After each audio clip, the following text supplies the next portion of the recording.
And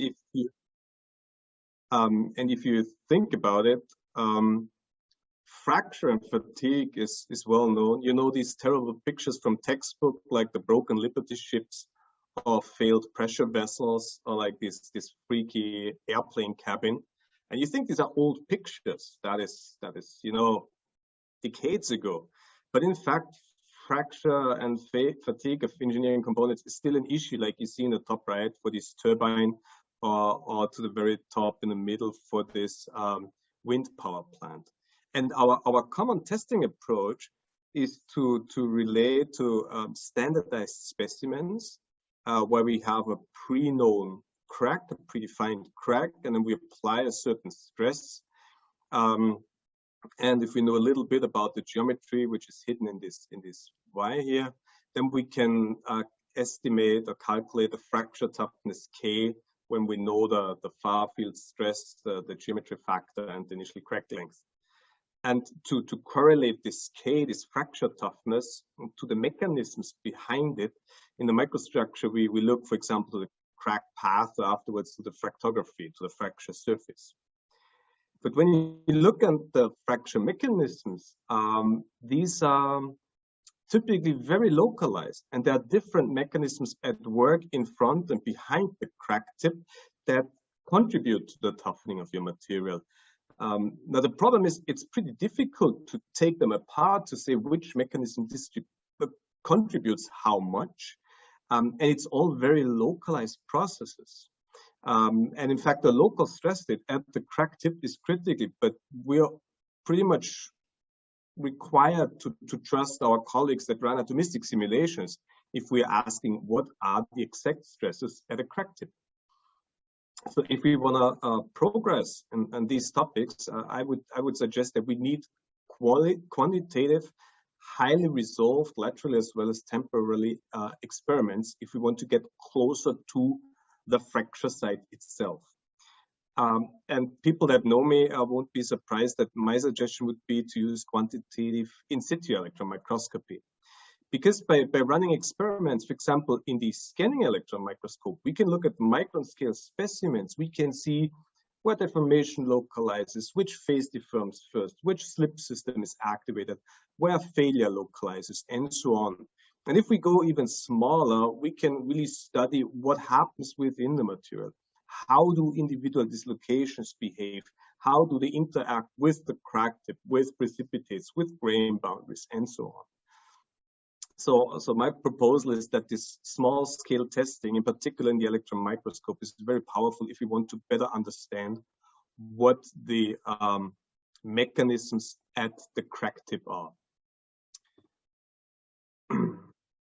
Okay, sorry, just check the chat to make sure I'm not missing something. So a few words on the testing equipment we're using. So we run all kinds of experiments in the SEM, like tension, compression, bending, fracture, fatigue. We have ASMEC unit, which is more like a microindenter, maximum load of like 500 millinewtons, displacement of 50 micrometers, and we modified it ourselves to allow heating up to 400 degrees C. The other instrument we have for the SEM is a Bruker-Heisetron PI85. You see, our model is not the most modern one that is currently being sold, but it works. It works very well. We have a maximum load of 30 millinewtons. And the thing to mention in particular for this talk is we have a PerfMech controller that allows us this continuous stiffness measurement, which we will use later in the experiments quite a bit. If we want to perform experiments in the TM, our lab space gets even more confined, so we need dedicated TM holders. And in fact, we're using a PI95 from Bruker-Heisetron, either in a CS corrector GL2100 or in energy filtered GL2200 FS. Lab space is confined, so everything needs to fit in a TM holder. So essentially back here, we have the mechanical coarse positioning. On top of that sits a piezo. And at the very end sits the actual nano indenter that does the testing. On the other hand is my sample and the electron beam. So if we look here to the bottom, that whole part goes into the TM. Here the thin white rod zoomed out here to the right, that's the indenter tip. and on the other side sits the sample. And the sample we use are typically like wedges or like half TM grids, something like that, where at the very front of it, we then most of the time come in with a focused ion beam and shape our specimens at the location and with the geometry we require them. And also for this instrument, we have the continuous stiffness measurement available. So we're using different instruments. We want to run different experiments. Over the years, we developed several mounting tools. I always call this our Lego for material scientists, because I want to be able to take a TM-like sample, put it, for example, in an analytic holder, in a heating holder, do something with it, take it out, put it into the PI 85 for SEM testing, put it back in the TM, put it maybe in the PI 95 for in-situ TM testing, go back to the FIB and forth and back. In order to do so, we came up with a staggered mounting and holding system that allows us to do all this. And it's all mechanically based, so there's no gluing involved. So no worries with samples being stuck to something, no worries with like evaporation when you heat up something. Very repeatable sample positioning and allows you simple switching between different instruments. A few words on the sample preparation. Most of the time we require FIB sample preparation. And this is actually quite beneficial because in a very limited space, as you see here, that's maybe 50, 60 microns, you can place half a dozen specimens. So you can place many of them in a small volume, or you can place individuals very locally. In terms of geometries, we try to follow macroscopic standards in like proportions and so on. And of course, we reduce the milling currents when we go smaller towards the polishing, from like nano amps for rough cutting to pico amps for the final polishing. When we talk about fracture experiments, the crack itself is always a matter of debate. And most of the people use the focused ion beam to cut the cracks as well. Of course, this beam has a certain diameter, so the sharpness of these notches is limited. So what we do, if we want to have really sharp cracks, is we introduce them in the TM, as you can see here. So any one of you that ever worked with a TM and maybe aligned the stem mode on his thin TM sample, realized that, oops, now accidentally I burned a hole in my sample. So this little accident that you can encounter when you condense the beam is what we use on purpose. So we scan the beam along the area of interest in order to burn a series of holes that will finally give our crack. And thereby we can very decisively place a crack where we need it. And macroscopically, fracture experts always say that their fatigue pre-cracks are atomistically sharp. Well, our cracks are not atomistically sharp. They have a radius of typically less than 2 nanometers, maybe only a few atomic planes. But at least I know very precisely how sharp they are. And I think they come pretty close to what a classic and macroscopic fatigue crack could be.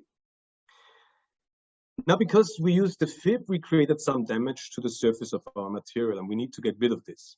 And to do so, we anneal the samples, if the material tolerates this, at half its melting point in vacuum for like 20 minutes. This enables a little vacancy diffusion, and this is what you require in order to anneal these interstitial dislocation loops that you create during FIB preparation. So on the left, you see a sample, semi-crystalline silicon, and a diffraction pattern. It's evident there's like an amorphous halo down here. If we anneal the whole thing, the amorphous surface layer recrystallizes with beautiful crystalline silicon. The diffraction pattern becomes clear, the halo is gone, but we see diffraction rings. Now this is a bit surprising, so we looked into detail. If you look, for example, to the notch, and I'm not sure if you can see the lattice planes here, but the silicon is actually beautiful and nice, as you can also see from the Fourier transform. But if we look locally at the surface, we can have gallium droplets, and we can have silicon clusters in this case, because it was silicon that we annealed. And we can identify those from the moire fringes. These things have been reported before, for example, also by Jaya when she worked on silicon. The gallium comes out, it forms these droplets. You can form the silicon clusters. But in essence, we can recrystallize the amorphous material created by FIP. We can recover the elastic properties of the material. We might have some like speckle or spotty like defects on the surface, but they should not affect the material properties because they're just on the surface.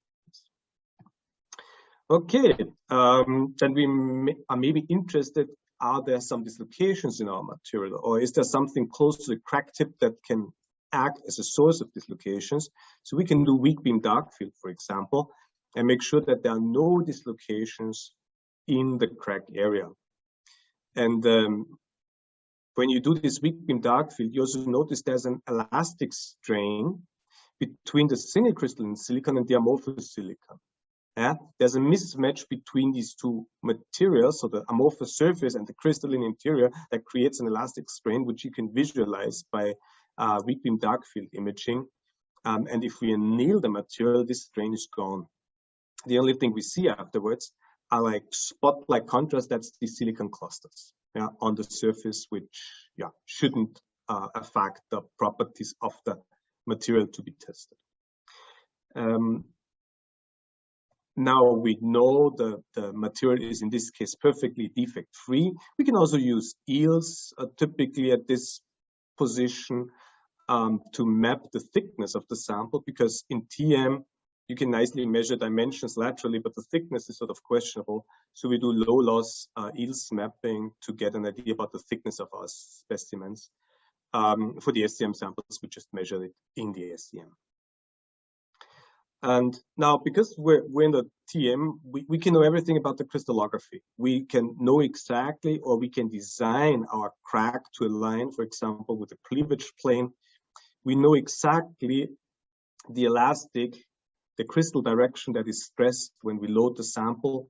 We know the available slip systems. We know from the Schmidt factor which ones should be activated and how they would show up in our experiment, how they would be aligned, and what the proper imaging condition would be in order to not miss them. So we can know a lot before we even start the experiment.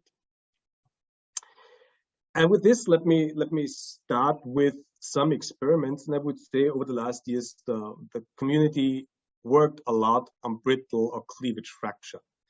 And if you think about it, there's so many materials like thin films, multilayers, nanocrystalline materials in all kinds of applications, from microelectronics to protective coatings, that are really hard and brittle. So linear elastic fracture mechanics is just fine. And the application I chose are surface acoustic wave filters. If you wonder what these are, well, you have a few dozens of those in your cells these days, and the next generation cells will maybe contain 100 of these objects. If you break your cell and you look into it, you see something like the polymer printed circuit board, and on top of that you have a couple ceramic boards with individual modules. And some of these modules could be, for example, these bandpass filters. The bandpass filter is nothing else than a functional wafer and a metallization electrode. And what it does is it converts electromagnetic frequencies, vibrations, to mechanical vibrations. And because we want to stream faster and faster and faster with the upcoming 5G standards, we need to access more and more and different frequency regimes. And of course, these need to be filtered and coupled and so on. So the more bandwidth you want to have, the more frequencies we need, the more of these filters we need. And that's why this number keeps rising in your cells. And actually, the materials that are being used these days are lithium tantalate and lithium niobates. You see that the unit cell down here, they share the same crystallography. You just exchange the tantalum by the niobium. Now, these are beautiful single crystalline transparent ceramics. And when we test their strength, as you see in this Weibull plot, where we have the failure probabilistic as a function of the failure stress, you see the niobates are consistently weaker than the tantalates. Now, that was a bit surprising because they have the same crystallography and so on, don't differ so much in elastic properties, so we were a bit surprised. Even more so when we looked at the fracture surfaces and we would see different fracture pattern. between tantalate and niobium. And now if you think back to the simple Griffith equation, if you rearrange that for the strength, then we see in order for the strength to differ, there's two possibilities. It could be either the fracture toughness of these cleavage planes between the two materials is inherently different, or the initial defect size. The initial defect size would be unexpected because the materials are grown the same way and processed the same way. So the idea was there must be an anisotropy or a difference in fracture toughness for specific crystallographic planes in these materials. Now you can look at the crystal structure, at the cleavage planes orientation within the wafer, and you can come up with ways to cut your fracture beams right at the proper angles so you can cleave individual planes. And that's what I'll be showing here. So this will be 3 videos for the tantalates loaded in the SCM with a wedge-shaped indent, and you see the load displacement data goes up just beautiful, nicely, linearly. You see there's a little dirt on the surface. They attract everything that's around, but then they just fail, bang, bang, bang. Beautiful, linear elastic till they fail catastrophically. And we can calculate a fracture toughness, and that would be on the order of 1.7 megapascal square root meter. And we can run the same experiments now for the niobium, and I'm going to spare you these videos because they look exactly the same. Just the loads are a bit lower, and we indeed end up at a lower fracture toughness of like 1.1 megapascal square root meter. So for this cleavage plane, there is indeed a difference. Now, we could go on and test all the different cleavage planes, but that would be quite some effort. So what we did is we turned to some colleagues that are really good in running DFT calculations, and they, for us, accessed all the different energies of separation for different cleavage planes. So you take all the cleavage planes you have in a crystal, and you look at the weakest plane along which to tear the crystal apart. And this work of separation is shown here for different cleavage planes, and it can be converted into a fracture toughness also. And you see indeed the orientation we investigated, the 1012, is the one that has the lowest fracture toughness. So this is the most probable cleavage plane. And you see that not only for this, but for all cleavage planes, again, the tantalates are stronger than the niobiums. And the reason for that is that the niobium oxygen bonding is weaker than the tantalum oxygen bonding if you look at the local density of states. So to design more robust cell phones of surface acoustic wave filters, you could now either use differently cut single crystals, but that might affect your functional properties, or you can align the modules differently on your cell phone, on the PCB, in order to minimize the cleavage or the normal stresses on these particular cleavage planes. Good, that's it with brittle fracture. But now there's a lot out there that is not brittle, but that's elastoplastic failure.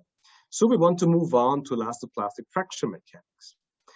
Now, linear elastic, everything is easy. You need to know the dimensions of your sample.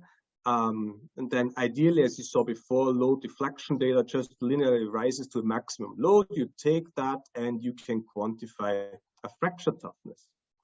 And if you know a little bit about the elastic properties of your material, you can also get the J integral, so the elastic crack driving force, or crack driving energy. If we go elastic plastic, the situation becomes more complicated because in every point, we need to know sort of the plastic and elastic contribution to the crack driving force. That means in every point, we also need to know the current crack length. Yeah, because that goes into the determination of the J integral, into the plastic part of the J integral. And once we have both of them, the elastic and the plastic part, we can put them together to the total crack driving force. So if we want to go elastoplastic fracture mechanics, we need the current crack length.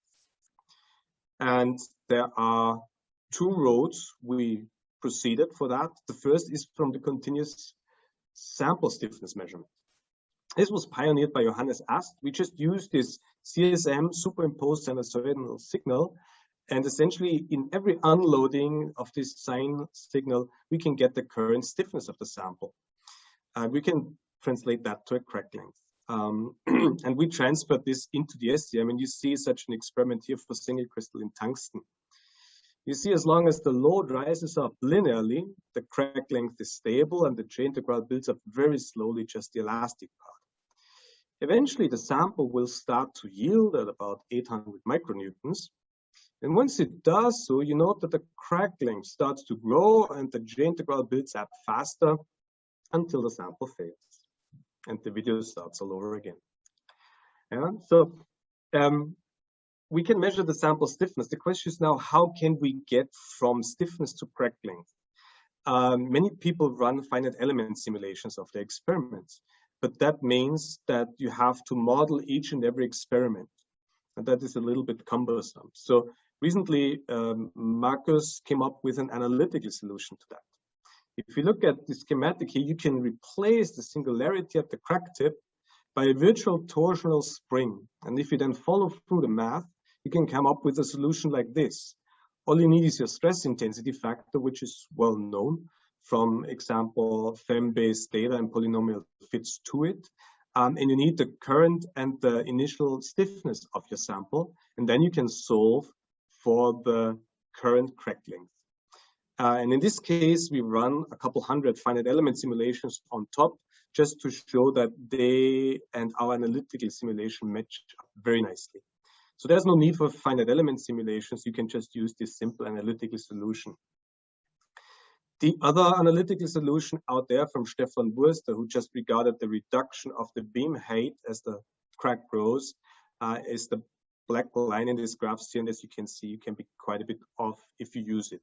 I mean, this is more than 10 years old and was a very good take at its time. But by now, I think we just came up with a very nice analytical solution if you don't want to FEM model every experiment you run. And now we can run these kinds of experiments, not just somewhere in a bulk piece, but we can, for example, look at the metallization layer, like you see here for the silicon wafer, where we can go in now and test a specific interface. We can test a specific interface. We can open that. As you can see from this deformed beam, there was quite some plasticity involved.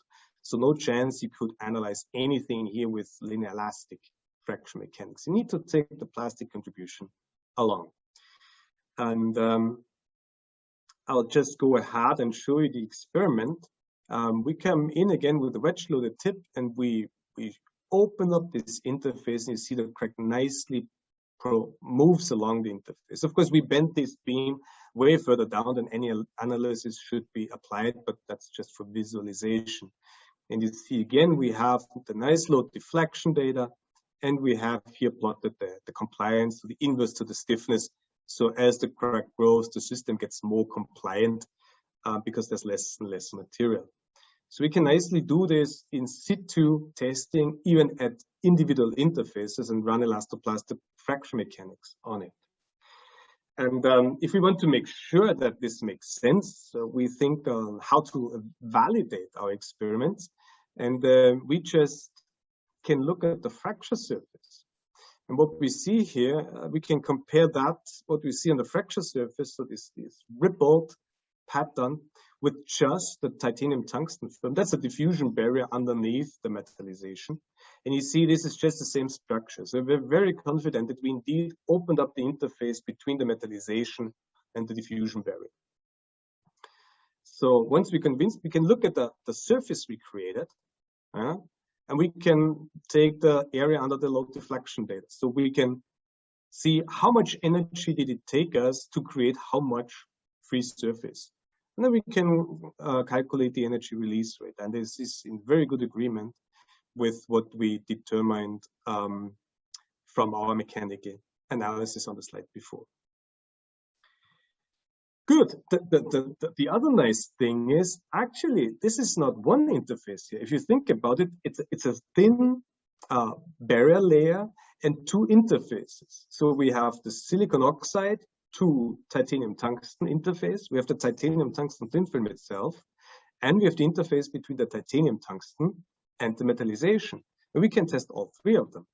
And as you see here from the graphs, they show very different failure characteristics, but we can now derive the R-curve behavior of all these three interfaces, even though they are spaced only like 200 nanometers or so. So very, very powerful tool if you want to look to localized fracture experiments, localized fracture properties of interfaces.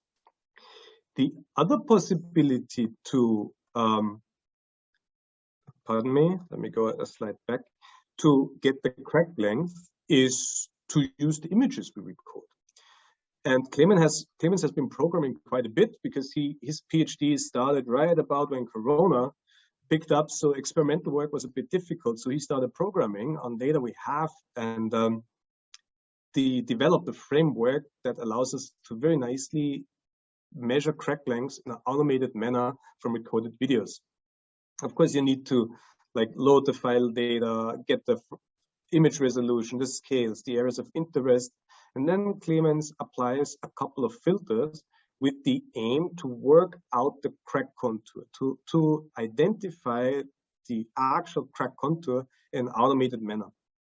And once we have that, we can do things like drift correction if necessary, and then monitor different positions like the initial crack starting point, the initial crack length, and the current crack length. And by tracking them throughout all the frames, we can get the current crack length, and from these things derive quantities like the crack tip opening and the crack tip opening angle and so on. And as I said, this is all automated. So usually for a publication, we would like manually analyze one or two nice images. Now you just throw the whole video at Clemens' program, and in a few minutes you have the complete answer. So really, really efficient and really helpful. As an application or a comparison between the two techniques, let me show you an example for a lamellar titanium aluminum sample. That's a TNM Plus alloy, which is used in the Airbus Neo engines. And here we're propagating the crack along the alpha to gamma interface, and we're comparing the CSM signal with the computer vision signal. And you see that they beautifully match initially. Only after this large cracking event, quite some plasticity happened at the bottom of the sample, and this causes a deviation between the two signals you can see here.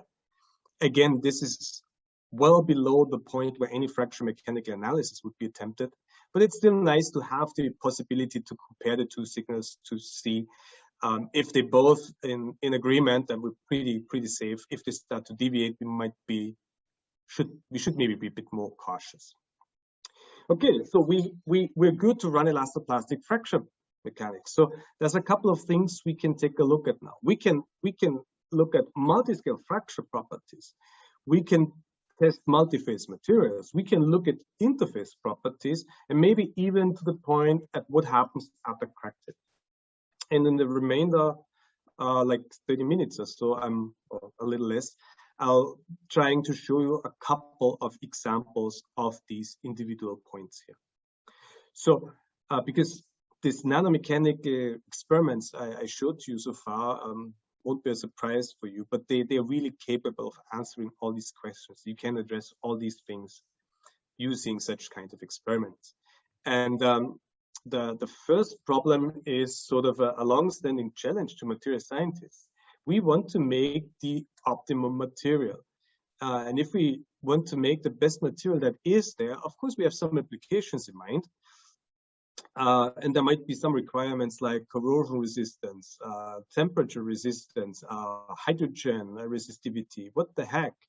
But no matter what, if you want to build something from the tiniest object to the largest structure, usually you always want to maximize strength, ductility, and toughness. These triumvirate you usually try to maximize. Now, the catch comes here. In the last decades, we've been very successful in increasing material strength by refining the microstructure down to the nanoscale regime. But at the same time, we notice if we go below around a micron in grain size, the ductility drops dramatically. And if there's no ductility, if we have very little plasticity in front of a crack tip, then we cannot dissipate much energy there. So also toughness will be very limited. So the idea is we need to use interface design in these interface dominated materials in order to, on the one hand, further increase strength but in particular in order to get the ductility and therefore hopefully also the toughness back up. And so we know these samples fail along the grain boundaries. Nanocrystalline materials are very prone to failure along grain boundaries. And in our TM experiments, of course, we can come in, we can look at the sample, identify grain boundary, and put a notch exactly at the grain boundary. And now what we are going to do is we link this in a scale bridging approach from macroscale via microscale experiments down to the nanoscale. So we would take nanocrystalline chromium in that case, processed by high pressure torsion. We will run macroscopic experiments, then microscale experiments in the SCM and nanoscale experiments in the TM and try to get a consistent picture. And if we run the macroscopic experiment, essentially the load displacement data looks just linear elastic. It goes up all the way and fails. And we have a lot of intercrystalline failure. Now, if we look in a bit more detail, in a sense more local to the crack tip in a microscale sample, we see there is a little bit of crack tip opening. We see that there is also a little bit of crack deflection and maybe a little bit of crack tip bridging. And some things must be going on because the crack tip opening we get from a macroscopic experiment is on the order of 9 nanometers. So not much, but a little bit. Also, the fracture toughness is 3.2 megapascal square meters, while the pure Griffith toughness to create the surfaces would be only 2 megapascal square meter. So there's some additional toughening going on. And on the micron scale samples, we start to see something of that already. And if we look to the nanoscale samples, they're of course fully plastic. But what you see here is that this notch along the grain boundary did not cause the crack to follow the grain boundary. Rather, the grain boundary served as a source for dislocations and pumped out many, many dislocations that were responsible for the fact that the sample was so plastic. So the interfaces are indeed the preferred failure sites. We see that from the crack path that follows the grain boundaries and so on, from the fracture surfaces macroscopically. But from our TM experiments, we also see that the same boundaries are the sources of dislocations. So what we need to do, and this is actually the topic of my ESC grant, TAFIT, is we need to make these interfaces stronger. So we can take a nanocrystalline material and add, for example, some solid segregation to increase the grain boundary segregation so that the grain boundaries stick together better. This means they can sustain higher stresses, and so we can eventually, hopefully, reach stresses high enough to nucleate dislocations before the grain boundaries fail. The other possibility is to improve the energy dissipation by adding a second ductile phase. As you can guess, for the orange color, I'm having copper in mind.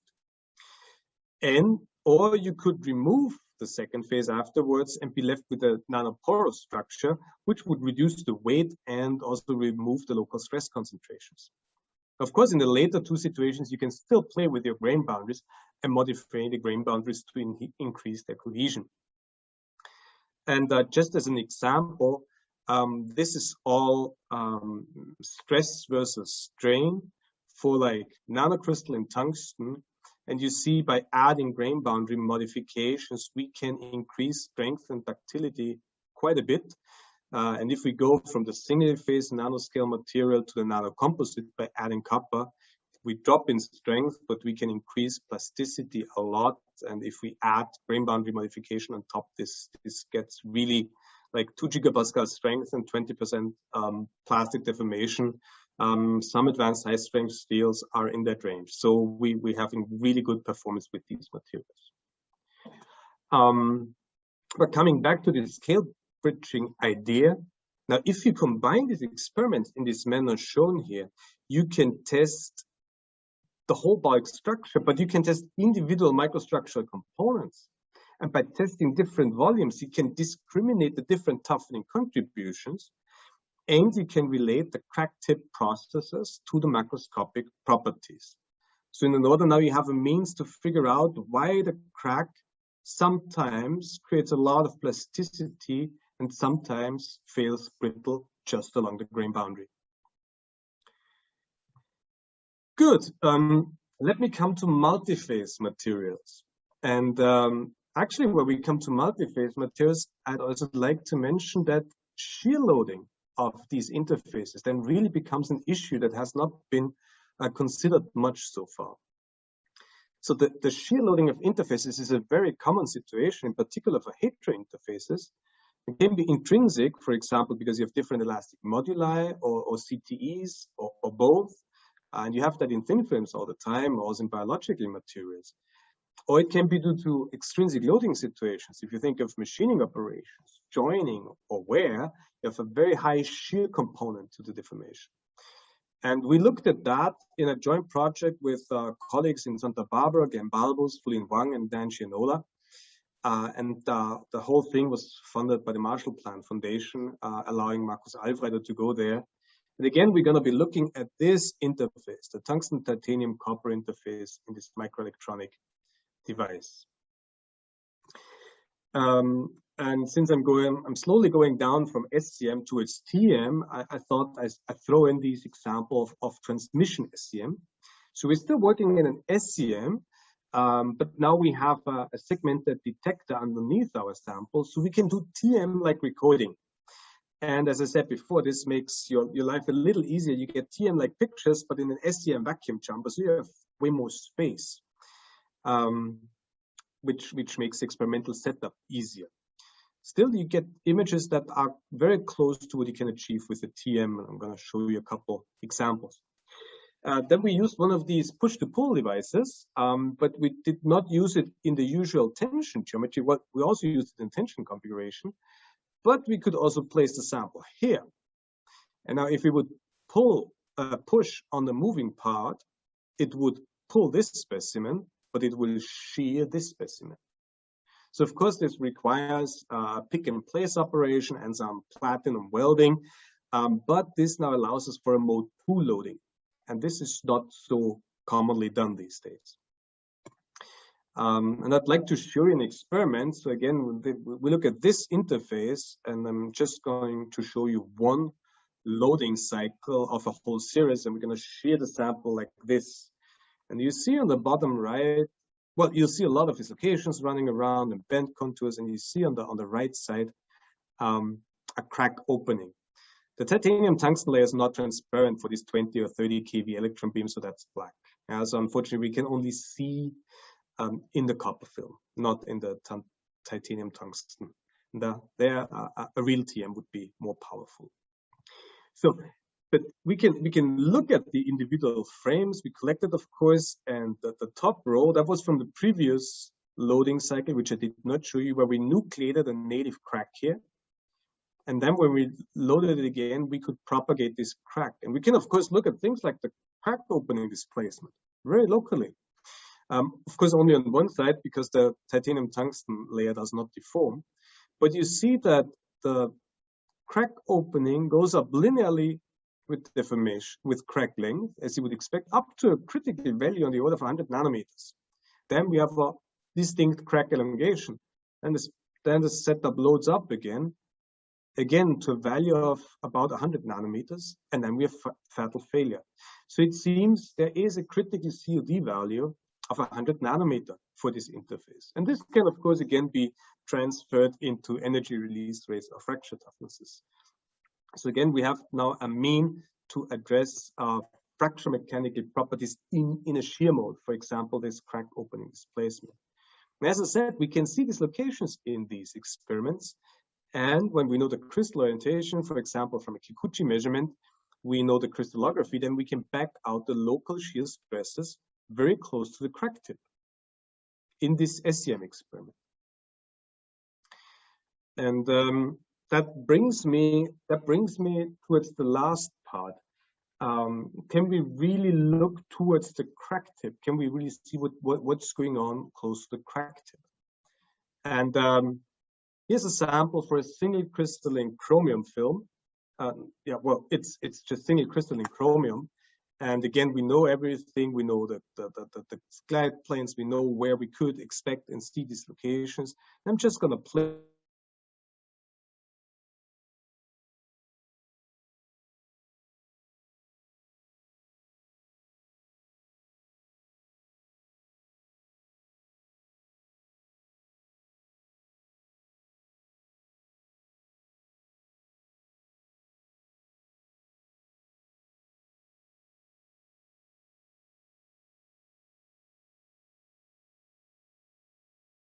about a real brittle material? The question is, can we maybe come to a situation where even brittle materials become a bit more ductile or tough? The idea being, with things getting ever smaller, stresses tend to increase. So can we maybe get towards stresses high enough to nucleate and drive dislocations? Because if we were able to nucleate dislocations, we could dissipate energy, and that could give us some toughening. And as I said, miniaturization might help us due to the involved size effects. In a sense, what I have in mind is when you consider a situation with a crack, with a cleavage plane in front and a slip plane, as you see in this gray schematic. Question is, what will happen first? Will it cleave and the crack will advance that way, or will a nucleated dislocation, as in the green schematic, and thereby blunt the crack and shield the crack tip? And this we're going to address in the maybe best studied material that is there on the brittle side, silicon. Fracture in silicon has been examined. There have been early works by Bill Gerberich and others that reported a size-dependent increase in fracture toughness, but this was done in compression. And I would be careful with such data because you have a confinement effect. We know that we can deform brittle materials under confining pressure. So this increase in fracture toughness maybe is a geometric effect. Then there was work by Eric Hinzeler and Jaya more recently on microscale specimens in silicon. They reported a reduction in the brittle ductile transition temperature, but the fracture toughness was not so much affected. It was increased at elevated temperatures, but usually fracture toughness of silicon at room temperature is 1 megapascal square meter. And there were no dramatic changes found in that aspect, just a change in the brittle to ductile transition temperature. More recently, or the other way around, we are really interested in what happens in the very small dimensions, because as I said, maybe there we could run into size effects that increase the strength intrinsically enough that we could nucleate dislocations. And more recently, there were 2 more data points. And you see these samples in like 450 and 200 nanometers still in the ballpark range of 1. The 200 nanometer sample may be slightly increasing, but who knows? So we really push down to 100 nanometer and below in fracture toughness for these silicon experiments. It's shown here. So you see from like 350 nanometers down to 250 or so, nothing happens. At 200, maybe it picks up a bit, but then we have a distinct increase in fracture toughness. And that's for different crystal orientations as well. So fracture toughness rises, and not just a bit, it increases by a factor of 3 if you just go down to 100 nanometers. And you can also see the difference in behavior if you look at the videos. If you look at the thicker beam, so that's like this gentleman here, this just rises up linear elastically. The only thing moving is a elastic strain contour in the video, and then it fails. Quite boring, quite brittle. Fracture toughness is 1. If we look at a thinner sample, and that's now this gentleman here, you see there will be way more strain contrast in front of the crack tip. You see early on that the load deflection data starts to bend over, so not as nice and linear as before.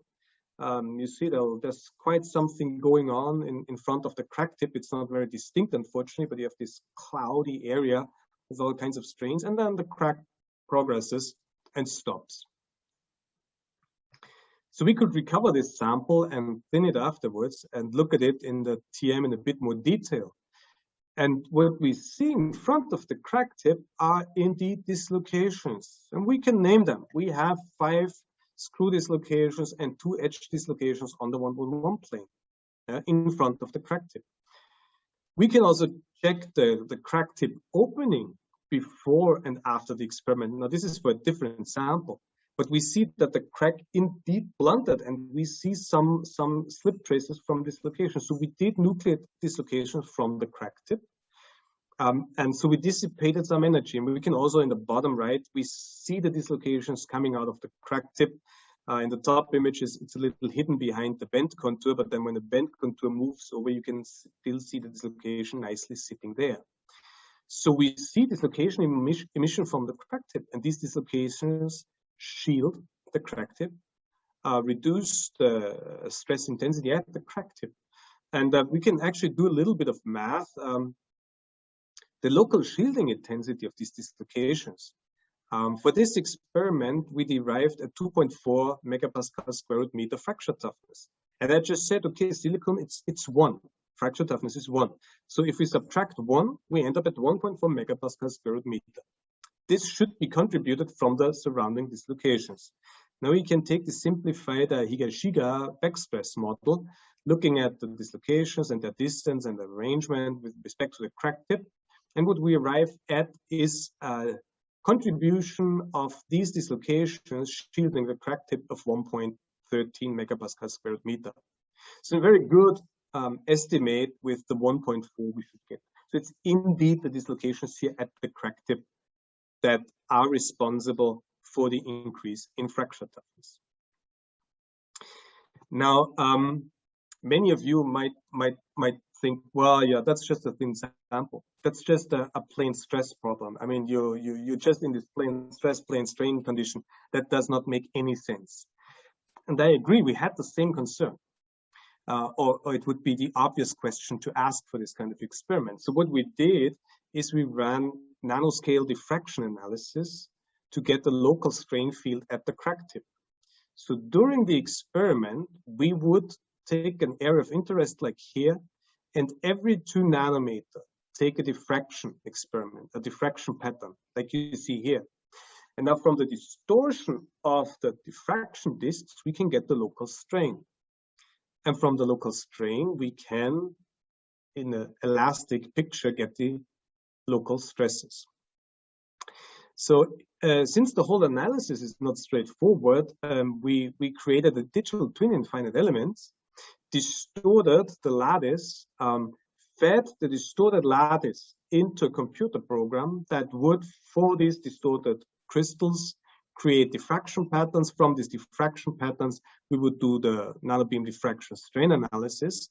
And that's what's shown in the top right, and that's called this synthetic strain map.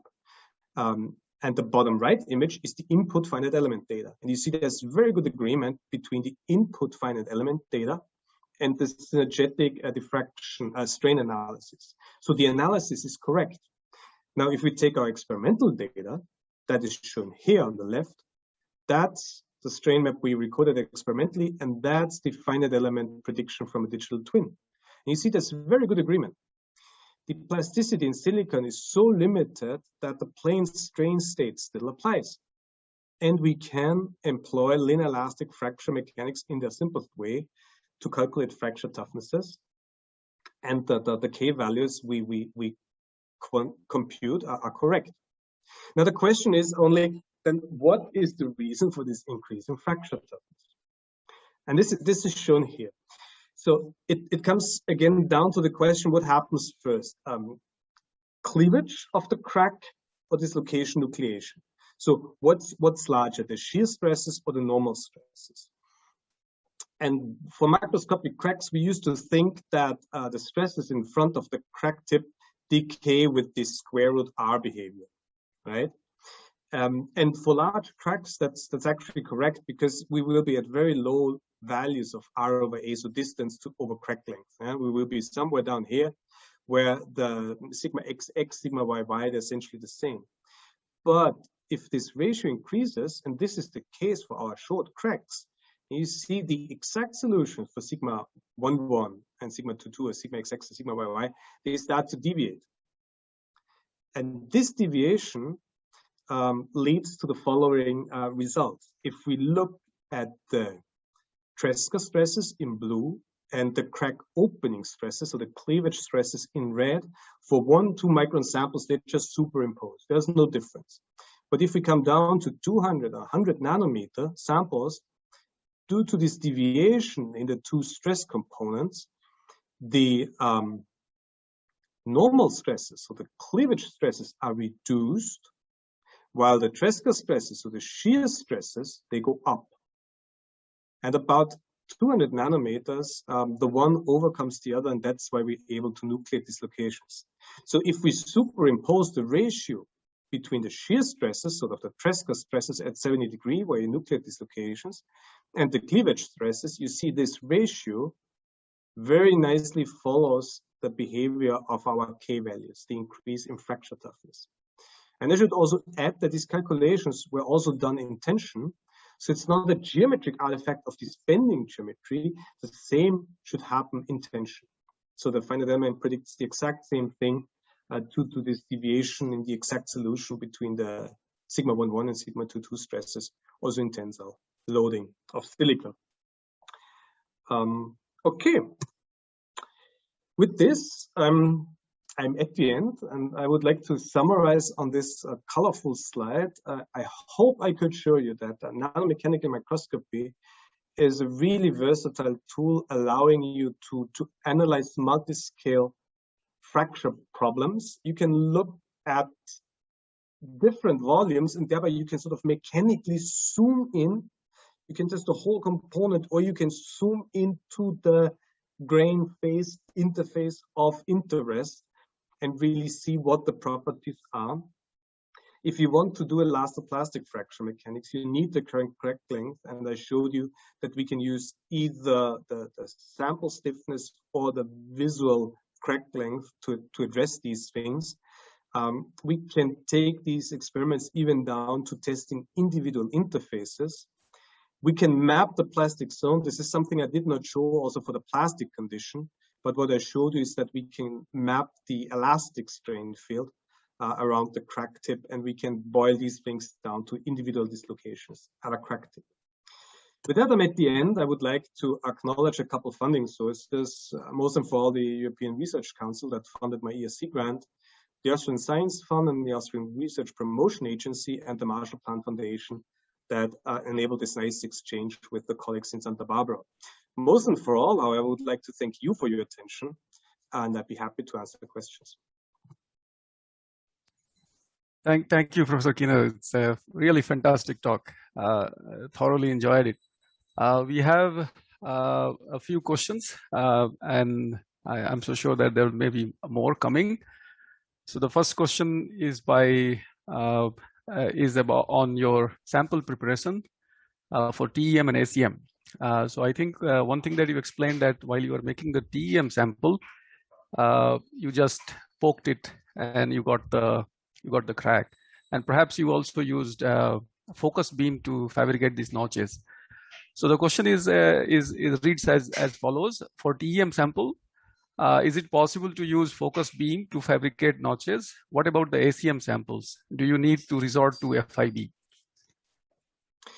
Yeah, that's a very good question. Actually, I took this slide out. So if you look at this graph here, I can plot FIB fabricated samples. I could plot them with a notch radius of like 20 nanometers for silicon, and they would be up about here. Okay. In this case, it's not a crack anymore. It's a blunt notch, and notch testing is something different to fracture testing. Yeah. For the SEM samples, usually we stick just with the FIB notches, with the idea that the crack is longer. And this is mostly a problem with ceramics, where you need very sharp cracks. And you could see this in the very first example. Our fracture toughnesses were a little bit higher than the DFT calculations. And this little bit higher than the DFT calculations is because it's not an atomically sharp crack. It's a FIB crack as sharp as you can get it. So maybe 10, 20 nanometers.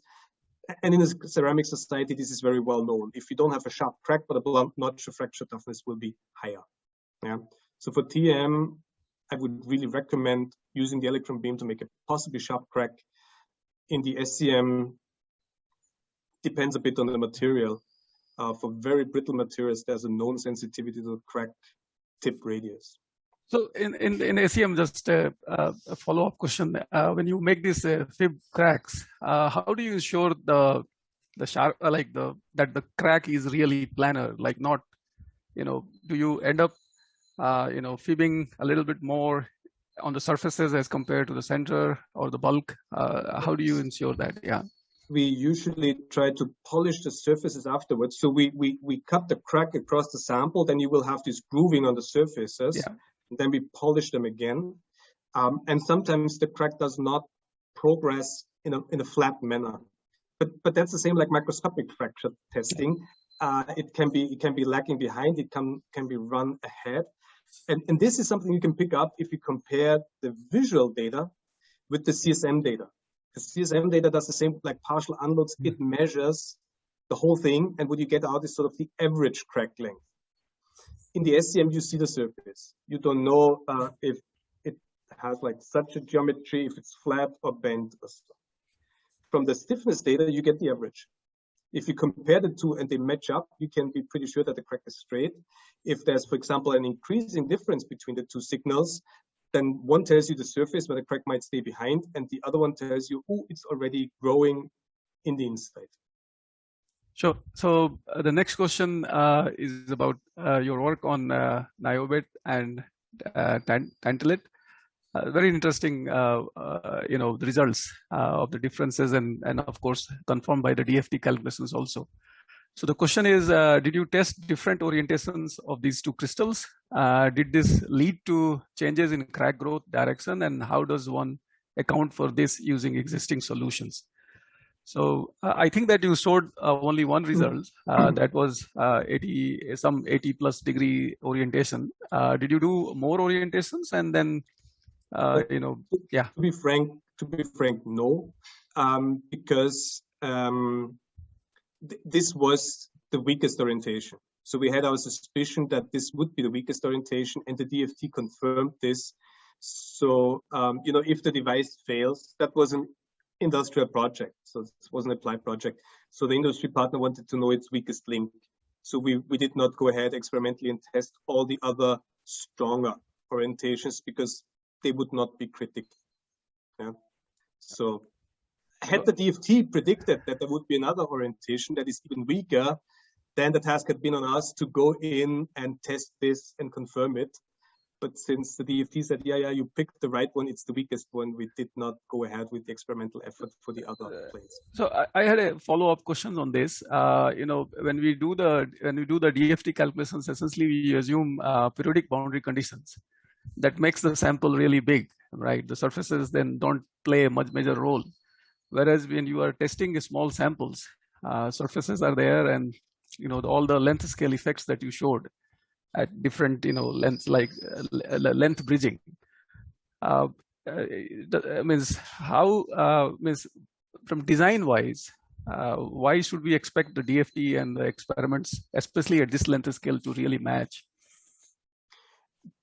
Well, a one-to-one match would be a bit surprising, for example, because the DFT is at 0K and we run at room temperature. There will be difference in elastic properties, in the bond strength, and so on.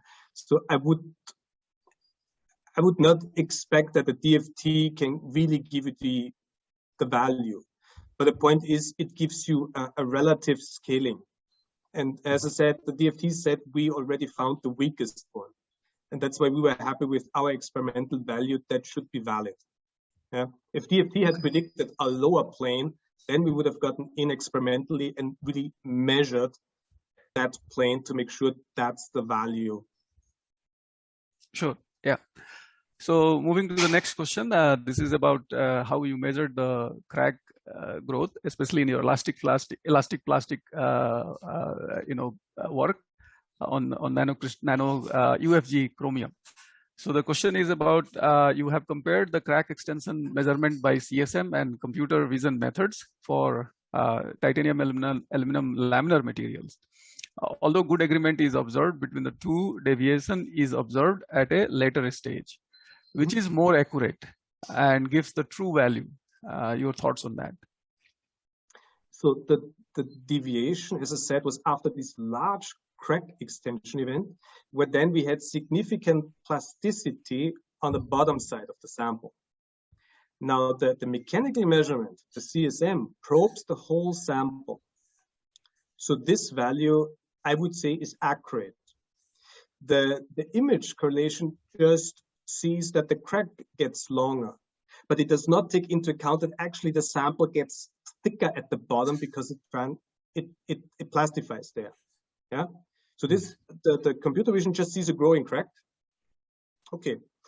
The mechanical measurement sees also changes in the sample geometry and takes that into account with it. And that's the reason for the deviation between the two.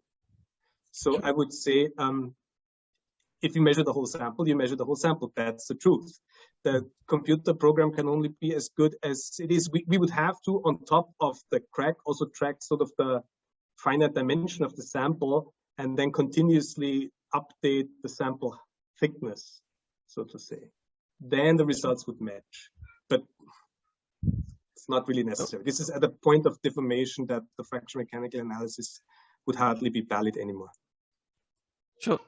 So moving to the next question, this is on your work on silicon. Does this short crack stress modification apply to all material that show linear elastic behavior?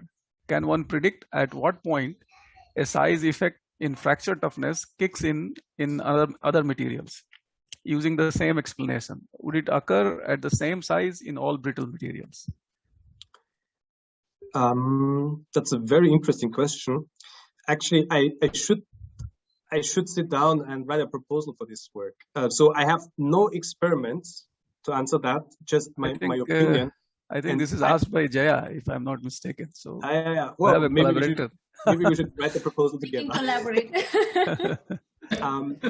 I think I would expect the same behavior for brittle materials, but not necessarily exactly the same length scale, because I mean the elastic properties come in, right? So elastic properties, anisotropy, and so on come in. So I would presume for different silicon orientations, and we tested a different orientation, that it's the same, but it's still all silicon. If you go to gallium arsenide or so, or silicon carbide, I would expect the same, but maybe at different length scales. Not dramatically different, but you know, could be 150, could be 200, depending on the elastic properties. Yeah. But as I said, that's just my expectation. I have no data to prove that yet. So one more question on this, like when reducing the sample scale from macro to micro and below, samples are more susceptible to thermal fluctuations and even structural defects, effects in driving failure and its mechanism. And it's different, you know, from macro scale. How can we engage this in situ testing? Thermal fluctuations. Well, I have no direct control about thermal fluctuations, but I could run experiments at different temperatures. But that would just shift the testing temperature. Therefore, I would modify or I would enable thermally activated deformation mechanisms, for example. And this is what Jaya already saw for silicon. I mean, if you test it small enough at higher temperatures, the brittle ductile transition temperature changes because you have thermal activation, and due to the higher stresses and the size effect, you can already move some. And therefore, you get the transition from brittle to ductile at lower temperatures. Yeah. So I think that does not fully answer the question, right? No, I think your approach is right, because thermal fluctuations, if there is any, or it's the one way, of course, I agree with you, to understand is to just do this test at different temperatures.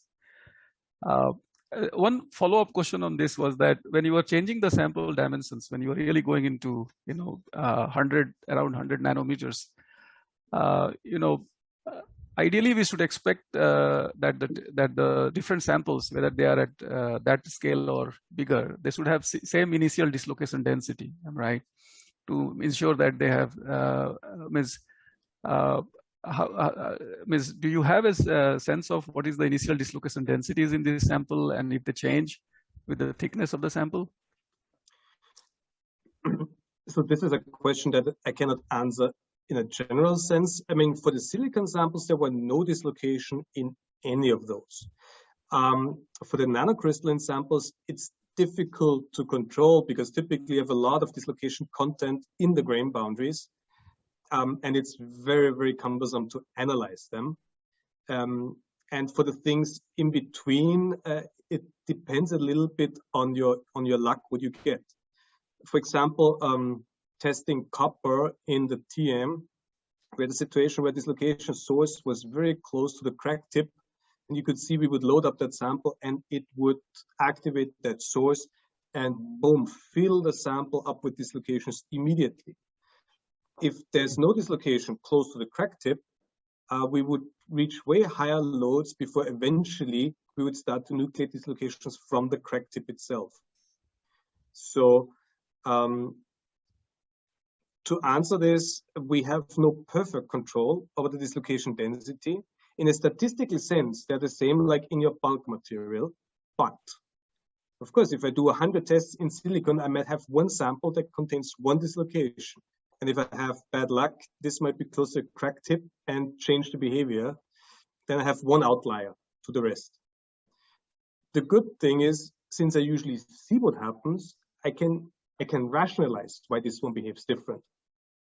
Or sort of think of a fatigued material where you say you have a sample from a dislocation cell, from a wall, from a cell, from a wall, and I notice different behaviors, but I can link this to the microstructure. Then I can say, well, the cells behave different to the walls. It depends, of course, a bit where I hit with the fit. So it's not like in molecular dynamics where I can set it up before and then let it evolve. Sure, thank you. So one last question, because we are running a little bit out of time. One question is in relation to the sample size effect in silicon. Can you comment on some characteristic dimension below which the K field breaks down?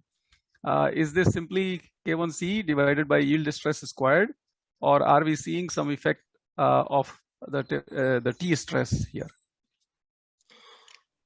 So the simple estimate of sort of the plastic zone size is no problem. So we calculated these plastic zone sizes for these samples. They would all be very small. So for silicon, you would be in the range of a few nanometers. Yeah. So even 100 nanometer thick sample should be still okay. For convenience, we changed the thickness because it's easiest, but we run finite element simulations because that's easier, where we changed all geometrical parameters to see if they have a scaling or not. The biggest effect we got was 5%. So 5% over factor 3. So negligible. So there are no other, also the T stresses. We looked at those. That is also a very, very valid concern, but they're not the case in this situation. Sure. Thank you. Thank you very much, Professor Keener, for this really interesting work and sharing with us. Work on. So with that introduction, I hand it over to Jaya.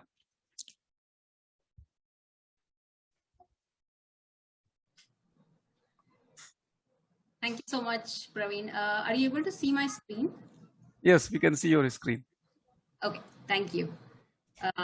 Thanks once again. And I would like to, in fact, begin by thanking Professor Keener for covering many of the aspects that I'm going to reinforce here, because he covered almost exhaustively all the parts on small scale fracture.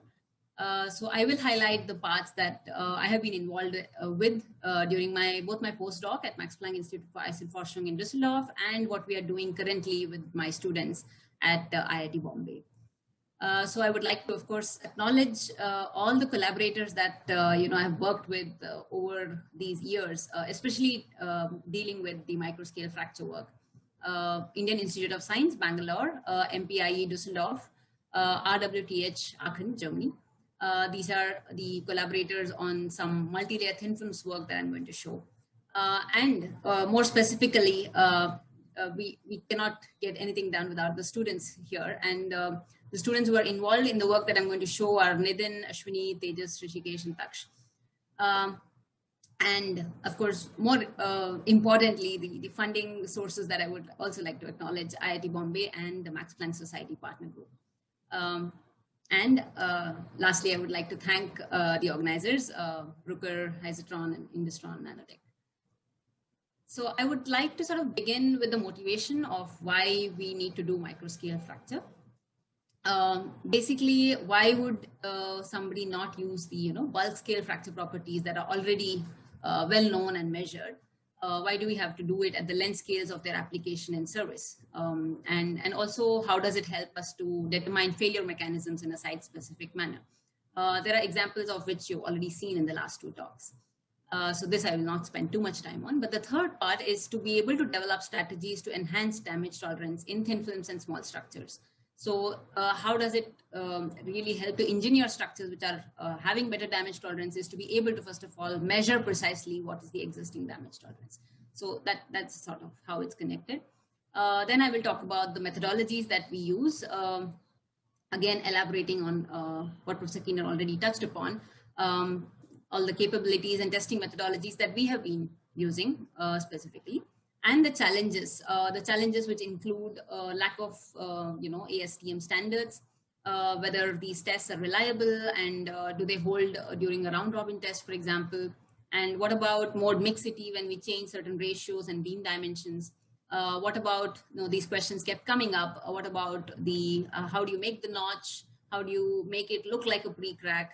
What about the notch root radius and the damage during these micro machining processes? Of course, all the machining processes do bring about damage, but in the microscale, it becomes all the more important to account for it. Then I will go on to three examples, which I'll try to cover quickly. One is on barium titanate, single crystals, where I will talk about the presence of size effects and how that influences fracture behavior. But this is still ongoing work, so I will be only showing the preliminary results. The cold drawn qualitative steel wires is something that I want to show as an example of using elastic plastic instead of linear elastic fracture mechanics at small length scales, and even when the plastic zone becomes slightly larger. So the procedure of which was very well laid out already by Professor Keener. The last example I want to show is how to look at fracture behavior in multi-layer thin films. These are not homogeneous isotropic systems that we assume when we look at solutions from finite element modeling. So how do we account for these things? So then I will summarize. Basically, what we are looking at when we are assessing structural integrity is to know the stresses under the loading conditions, and you can do this with some numerical analysis or real-time stress analysis. Then we need to know the defects that are present in the material, what are the largest defects, where are they present, and so on. But in combination of these two, the third important key thing that we need for structural integrity analysis is the material property itself. So in this particular case, I'm talking about fracture toughness, because this decides what material you pick for a certain application with the given combination of stress and crack length. So that is what goes into the left-hand side of this equation, the applied stress and the crack length, combination of which will give you the stress intensity factor. And when this becomes equal to a critical condition where the crack begins to grow, which is a material property, that's when we call as having achieved or having measured the fracture toughness. So there are various standard geometries of testing that are available at the macro length scales that are very well documented in textbooks on fracture mechanics. And you can see that all of them have certain conditions of length to width ratios, and they're also having some specifications about what should be the sample size compared to the plastic zone size in front of the crack tip. But the other thing I want you to notice with these geometries is all of them are meant for the macro scale. For example, these are compact tension or distension geometries where we need to grip the specimen easily when we pull it. But as you could see from the measurements that the last two speakers showed, it's not easy to do experiments in tension at the small scale because gripping specimens is very difficult. And even more importantly, it's very expensive to fib machine the grips for different dimensions. And the success rate of the experiments will be very low. While handling, you may end up breaking specimens. In case of bending geometries as well, if you can think of a single edge notch bending specimen, then you can imagine that you'll have to insert these rollers, and these rollers will not be something that can go into a very small scale specimen. So again, the boundary conditions of these geometries don't really fit into the small scale very well. But why can't we just use the fracture toughness that have been obtained in the bulk scale? That's because, like Professor Jairam showed yesterday in his talk, there is this wide-ranging size effects that are being reported constantly. I mean, also Professor Keener showed today that even in silicon, you will see this, size effect coming up in terms of fracture toughness.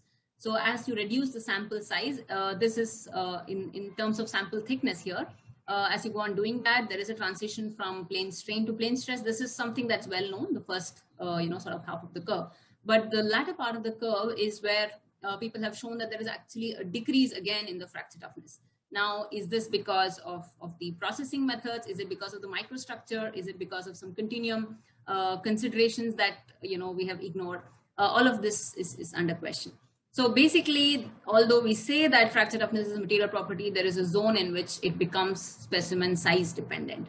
And if you look at a specimen which has a plastic zone in front of the crack tip, and if you tend to make a specimen which is exactly the size of that plastic zone, then you don't allow for the plastic zone to grow further.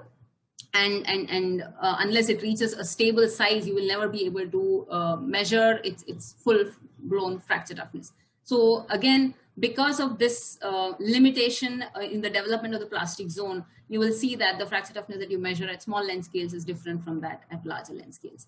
So going by all these criteria and having established the need for microscale fracture, I will just show you the different techniques that have been used in the literature over the past decade or so. One is the modification of an indentation-based test into a pillar splitting method. You can, the source authors are different, but I have just compiled it in these two review articles or what you call as compilations. And all of them have been developed by different research groups that I would like to acknowledge. The most commonly used one is the single cantilever bending, where you have a notch close to the fixed end and you load it at the free end. Then there is another modification that we came up in the group, which is the clamp beam bending, where you have both the fixed ends and then you have a notch from the center. This is a modified form of what we can call as three-point bending. You can also have double cantilever bend geometries where you put in a wedge so as to open up the crack. And you can, of course, have tensile geometries, which like I said, I would personally like to sort of minimize the use of.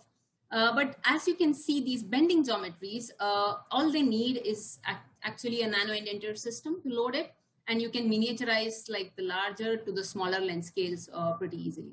So, of course, the tip of the indenter, the one that you use for measuring hardness is like a Berkowitz or a sharp tipped indenter. But in this case, we'll have to use like a wedge or a conical tip so that you don't end up deforming the region plastically. So just to show the development of one of these kinds of geometries very quickly, this is the three-point bending with edge notch or edge crack. And since we cannot insert rollers, we use the clamp beam where you have these fixed supports. And I want to show basically how this results in differences in the stress intensity factor solutions itself. So this is the clamp beam I'm talking about. And if you free one of the ends and if you make the notch on the one side, then you will end up with a single cantilever fracture geometry. So for both these geometries, the analytical solutions were not known earlier and had to be sort of, derived from numerical calculations. So there is a critical change in the boundary condition compared to this, and that results in the change of that geometric factor. So if you just look at these two geometries, the three-point and the clamp beam bend, you can see that there is a monotonic increase in the stress intensity factor for a three-point bend geometry, whereas for a clamp beam bend, there is an increase followed by a decrease. And this decrease allows you to sort of stabilize the crack growth. And this decrease is actually a result of the change in the stress distributions from the center to the two fixed ends as the crack continues to grow longer and longer. So unlike that, the three-point bend geometry is a very unstable geometry, especially for brittle materials, because you cannot stop a crack as it begins to grow. Because let's say you have a single valued fracture toughness, the stress intensity factor, once it reaches that critical value, will always go higher as the crack continues to grow. So this is the distinct difference that comes up because of the small modification in the boundary condition. So if you look at the comparison between the microscale fracture geometries that are in use, the clamp beam and the cantilever beam, one thing that we notice is that the clamp beam has a lot of what I can call as geometric parameters. When you modify the same, you will end up with different geometric factor solutions and different extents of stability. So if you look at these are small, but you can notice that they are of different L by W ratio. So the length to width ratio is changing, it's increasing downhill here. And as you can see, the black one, which is for an L by W of 4, the smallest beam aspect ratio, you will have a continuously decreasing geometric factor. Whereas as you go on increasing, the extent of stability sort of begins to decrease. And at some point, it starts to result in an increase in the geometric factor. Unlike that, the cantilever beam bending, as long as you keep L by W ratio of 4 or more, does not show any dependence on the aspect ratio of the beam that you're testing with. So you can fit a single solution of the geometric factor for all of these ratios to a good, R square fit and a third order polynomial and be done with it. So this is also an advantage, but there is a disadvantage. So this is always showing a monotonic increase in the fracture behavior. And that allows you to only measure the initiation fracture toughness, mostly not the propagation toughness, or not what is called as the arco behavior, because you're always going to get unstable fracture. Whereas in the clamp beam bending, there is a lot of potential to obtain stable crack growth. So this is what makes it amenable to test fatigue or arco behavior in specimen.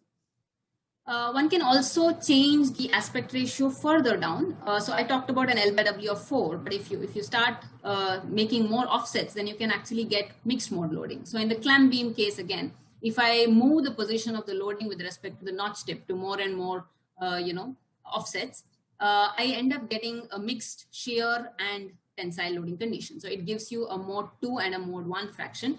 And the crack normally tends to grow always along the maximum tangential stress, which is what is predicted and which is what we noticed when we did both microscale as well as macroscale tests.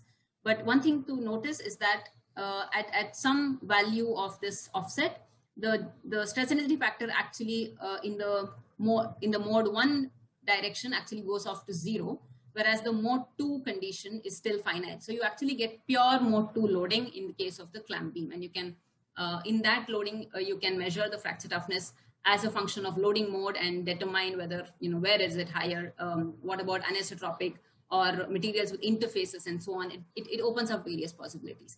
Some of that possibility is also explored in the single cantilever bending, where we again move the loading position closer and closer to the fixed end of the beam where the notch is.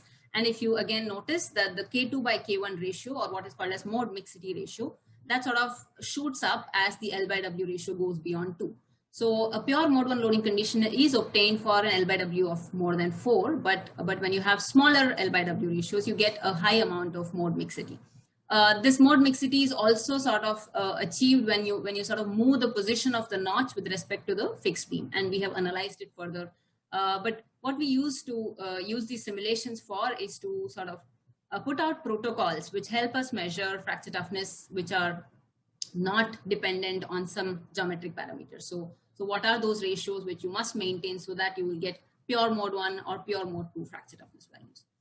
So coming to the methodology of how these particular geometries can be used for fracture toughness testing a little more in detail, you can see that this is an in-situ system that goes into scanning electron microscope, for example.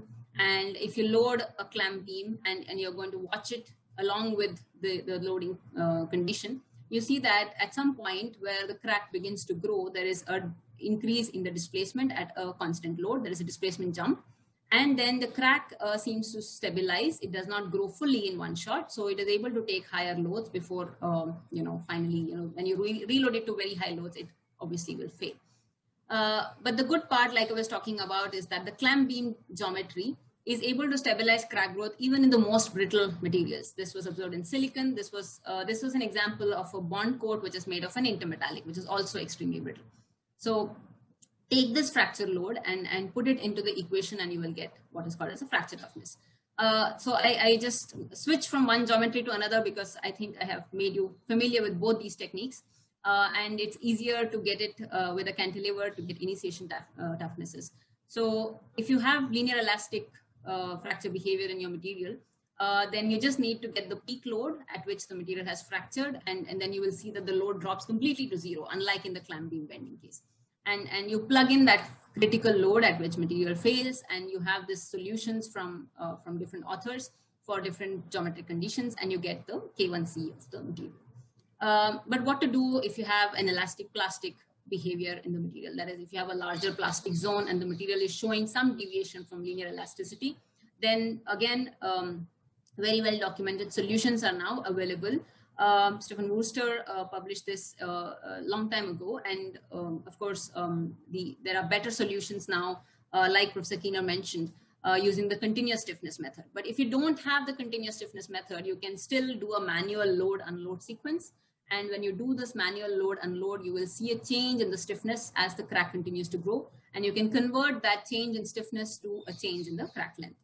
I will try to go back to my pointer. So the change in crack length comes from some analytical solution that connects the stiffness to the, the change in the ligament length of the cantilever. And then you put the combination of the elastic and the plastic contributions to measure the fracture toughness through the J integral technique. By the way, both the K and the J are coming from continuum mechanics, and they seem to be applicable at least until the microscale. That is what has been observed. You could also do just like what Professor Keener was showing in terms of image correlation methods. This is using digital image correlation and using the precipitates in a sample as the markers.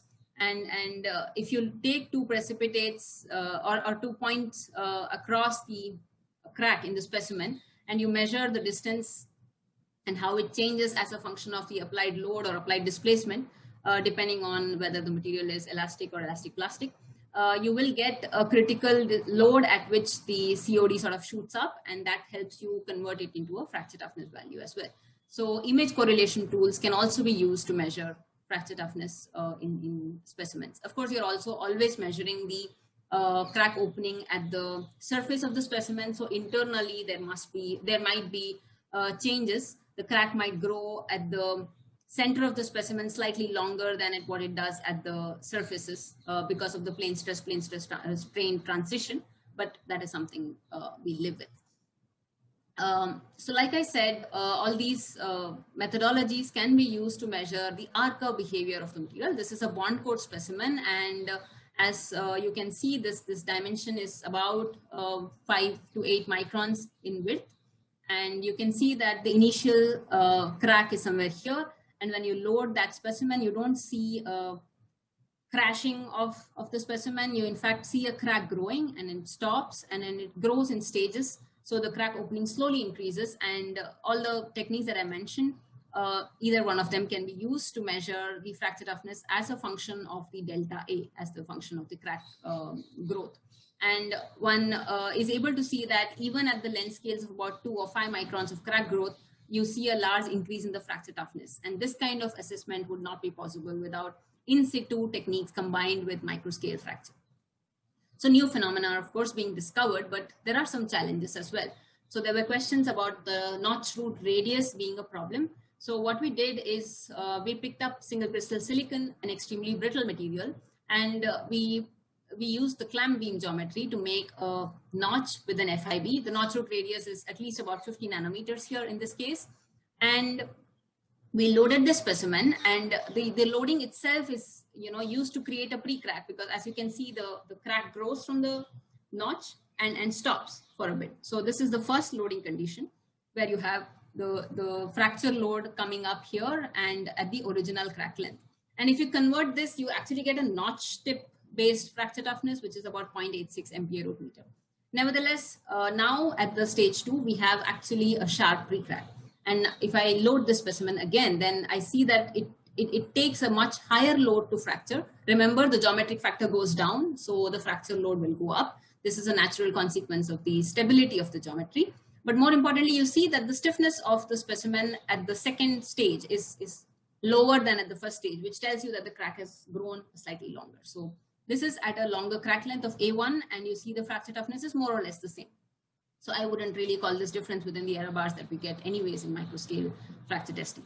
So what this shows is that for silicon and for these brittle materials, a notch root radius of less than about 30 nanometers is actually working like a pre-crack.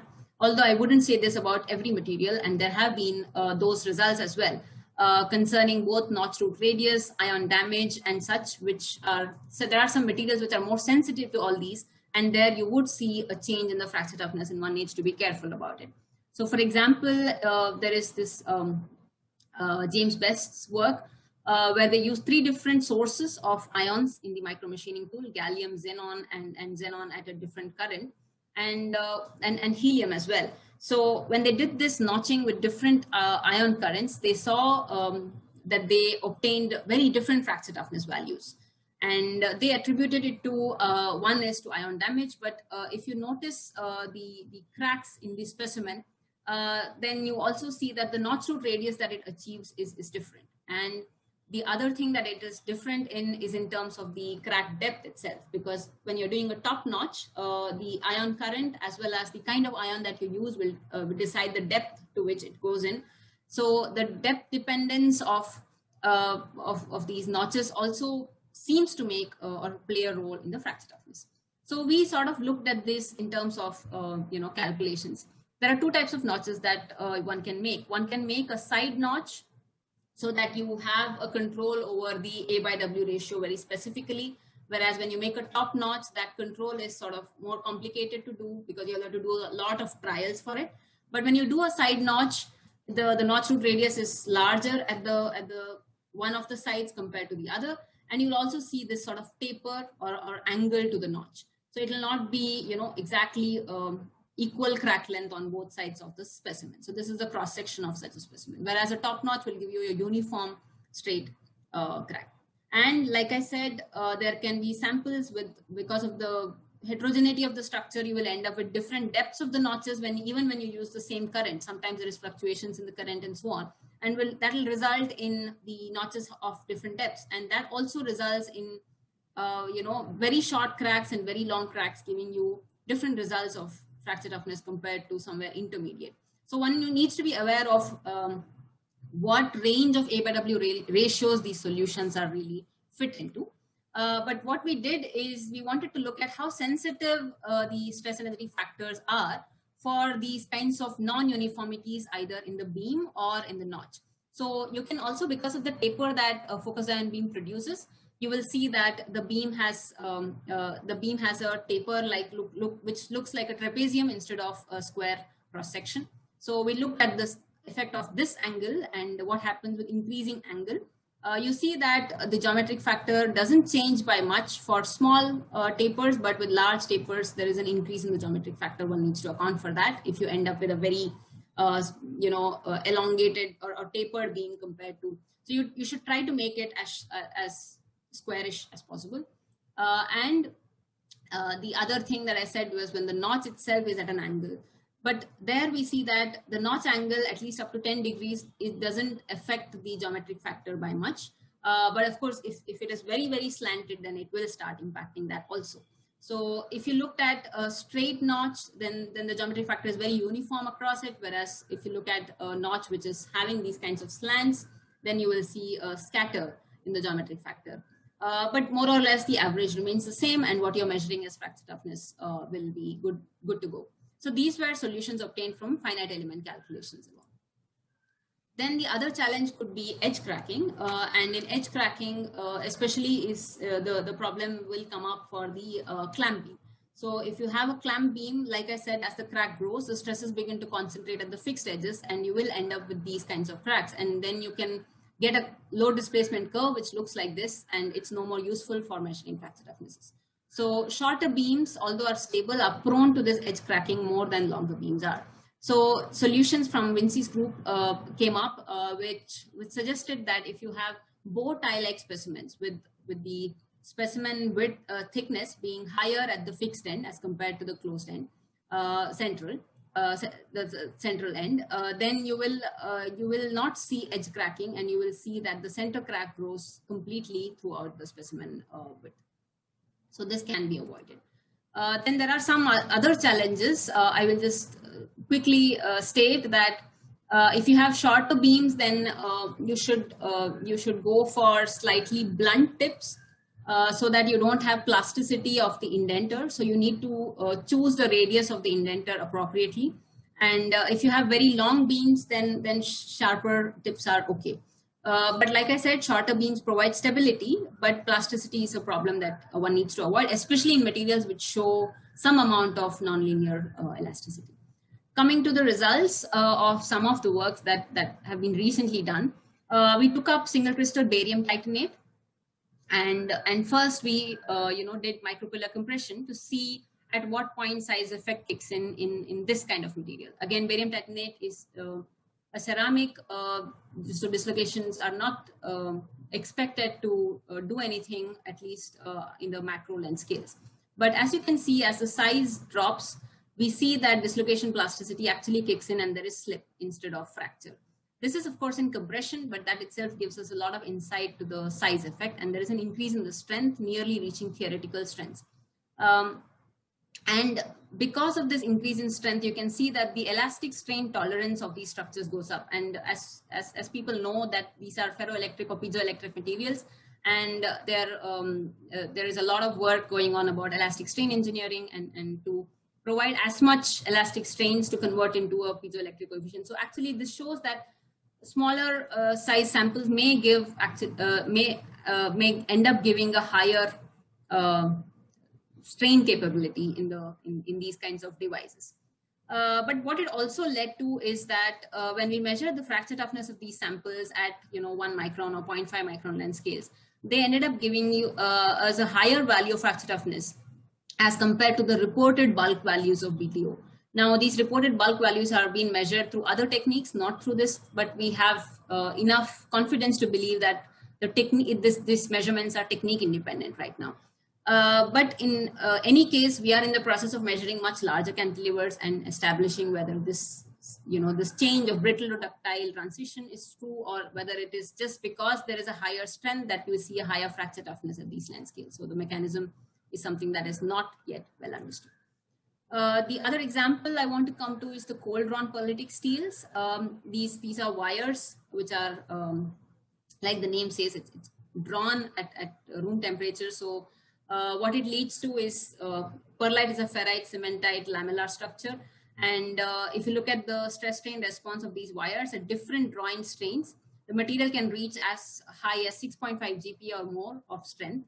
But it also in the process becomes almost brittle. It doesn't show much plastic behavior. So beyond about 300% drawing strain, we see this transition to brittle but high strength, very high strength behavior in these materials. And groups in Professor Rabe's group at MPIE have looked at this in detail. And they have said, they have found that if you look at the ferrite cementite interface, these happen to be sharp interfaces up to about 300% drawing strain. Whereas above that, it starts to sort of get very fuzzy out there. The cementite tends to dissolve into the ferritic matrix. And there are lots of theories about why this happens, but it's very clearly seen that the carbon percentage in the drawing strain, the lower drawing strains is in the cementite is maintaining the stoichiometry, whereas the carbon percentage is not maintaining the Fe3C stoichiometry that's expected at very high drawing strain. So structurally, there is a major change. The other thing to notice is that the ferrite cementite interfaces all align very well along the drawing direction here. So we wanted to look at how this influences fracture behavior. Of course, the loading direction is sort of, the load bearing direction is sort of perpendicular to the wire length, but we wanted to look at the fracture behavior along the drawing direction. So if you look at that, we made these small cantilevers along this wire, which is less than 500 microns in diameter. And each of the cantilevers themselves are a few microns in dimension. And we saw whether these materials showed elastic or elastic plastic fracture. So at 320% drawing strain, this is how the specimen looks, very neat notch. There is no tapering around the notch. And these were treated as sharp cracks. And if you looked at the initial load displacement response, there was a significant deviation from linear elasticity that we could not ignore. So we went ahead and did the J integral measurements. So we did a lot of manual unloading and converted that unloading into a J integral and converted it back to a K1C, which gives us, for low drawing strain samples, it gives you a fracture toughness of about 10 MPa root meter, which is of course far lower than what you would expect for steels. But remember, this is along the direction of drawing.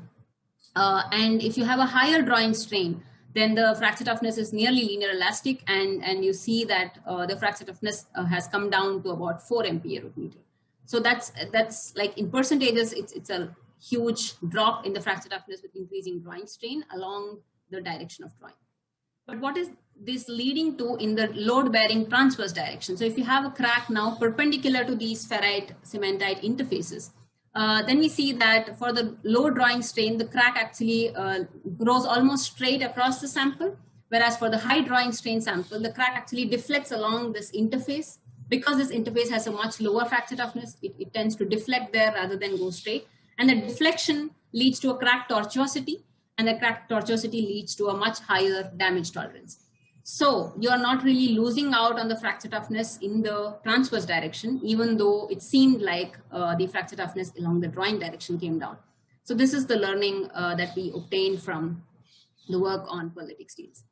The last study that I want to show is on the multi-layer titanium nitride films. Titanium nitride, as Professor Jairam also spoke yesterday, is a hard coating that's used on a lot of cutting tools.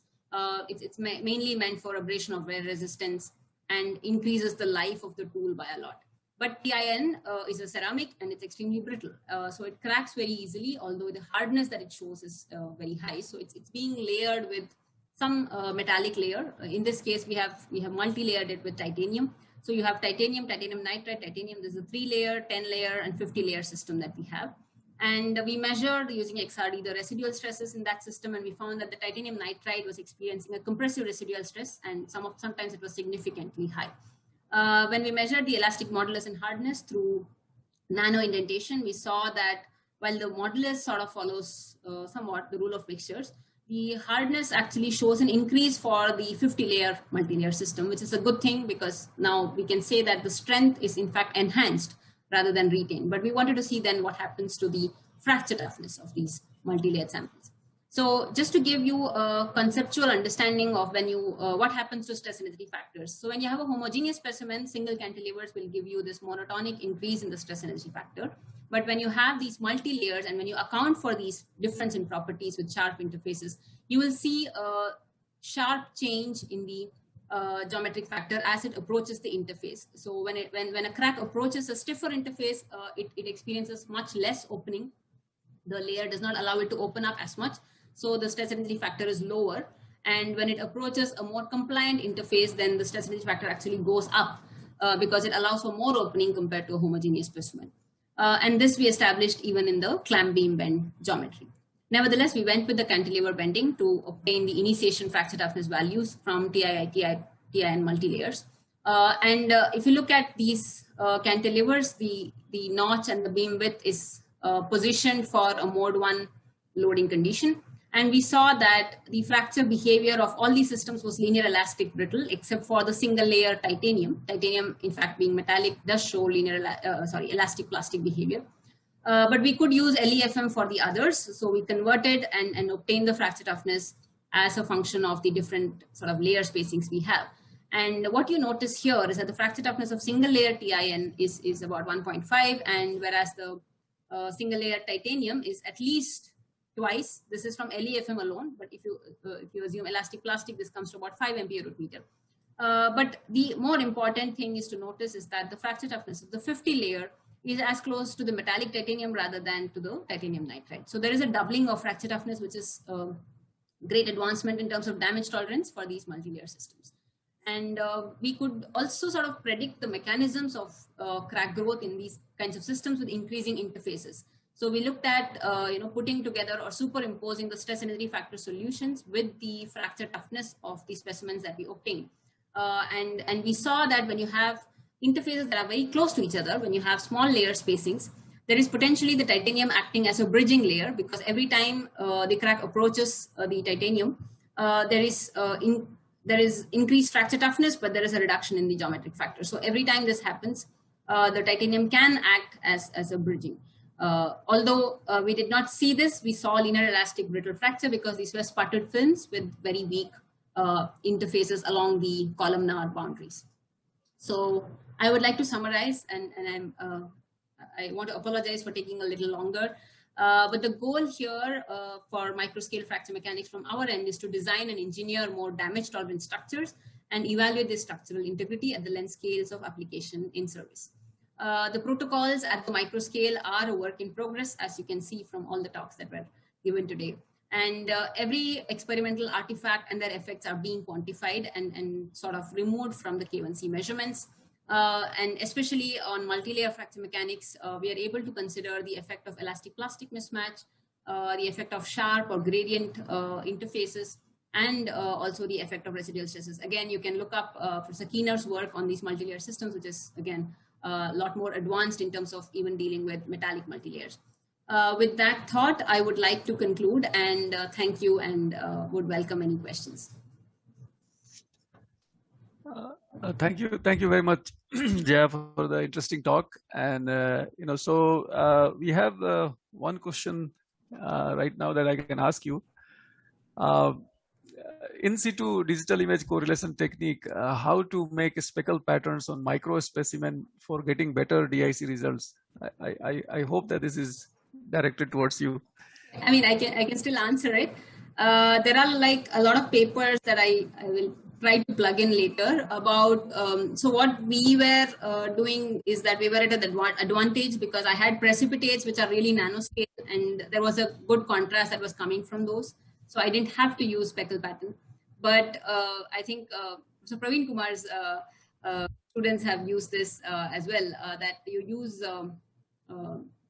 nanoparticles of either silver or gold or any others. If you can disperse it very well, then you get a good speckle pattern as well. So basically you have to go nano when you are looking at micron scale dimensions, because you need to be able to measure the full field strains at those length scales.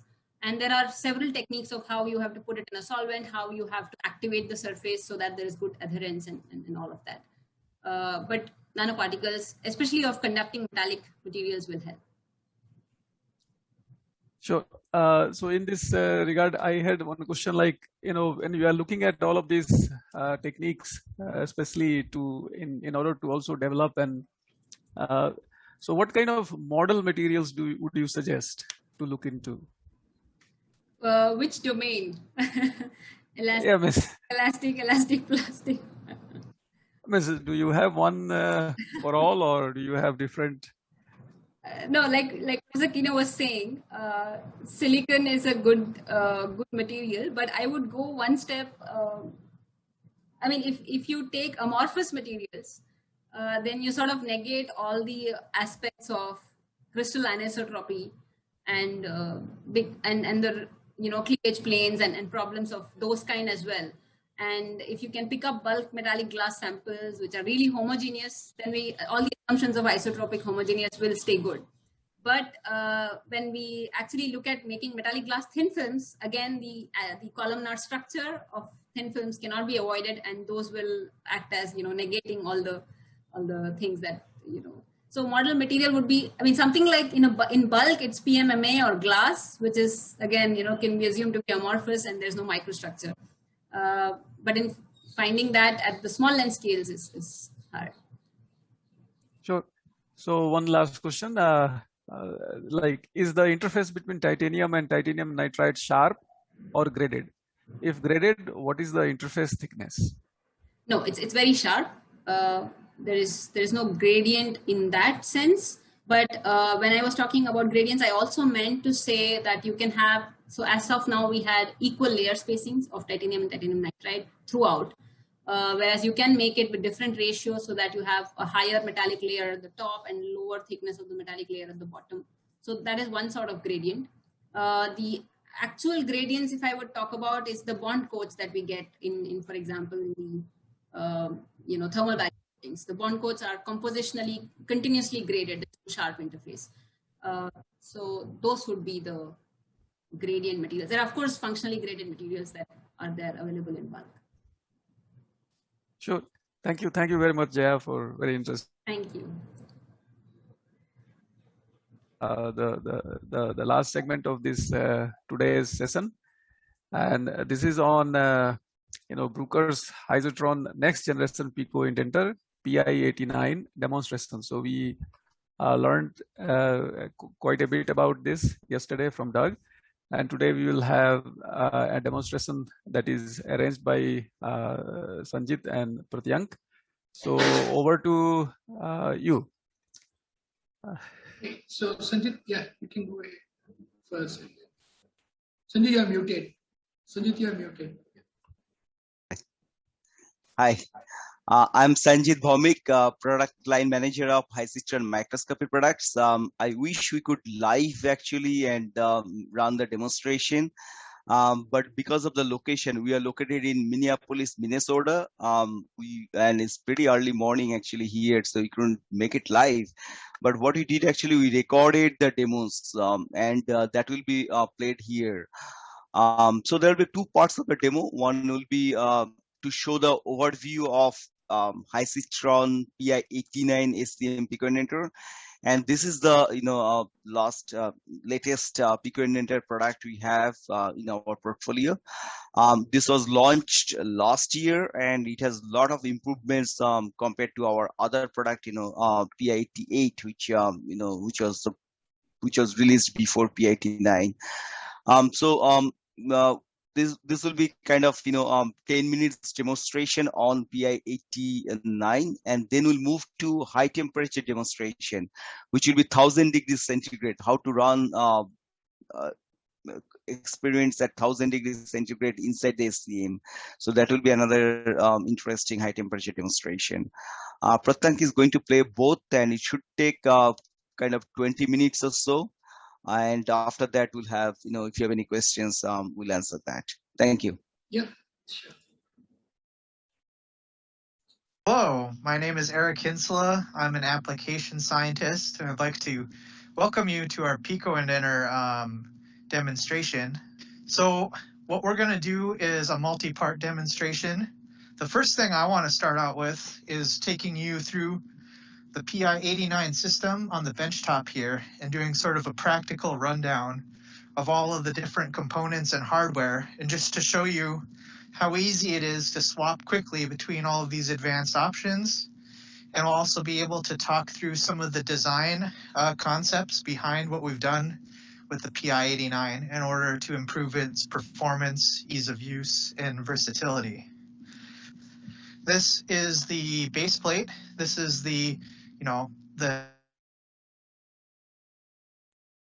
else is attached, and you can approximately divide this up into two parts. On the right hand side here is where the transducer and the tip will mount, and then on the left hand side here is where the sample and the sample translation stages will mount.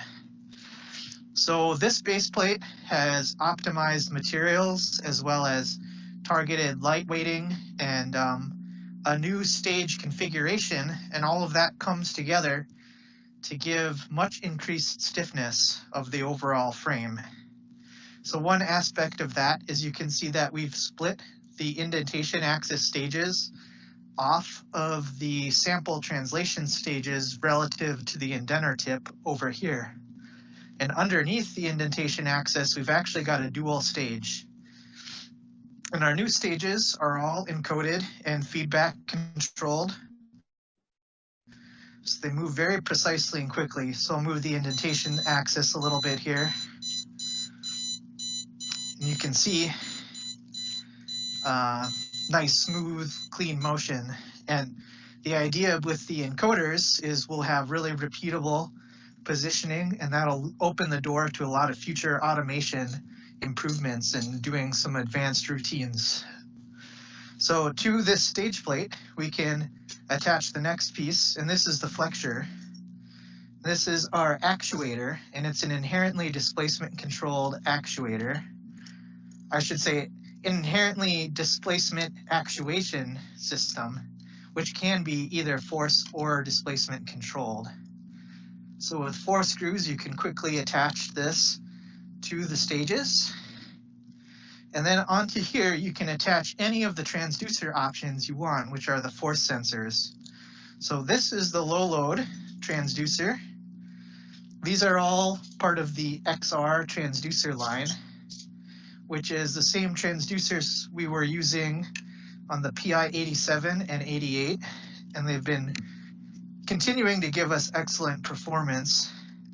This low load transducer is for doing the really fine work, and the maximum force is 20 millinewtons, and it gives the best noise floor performance of the three options we have.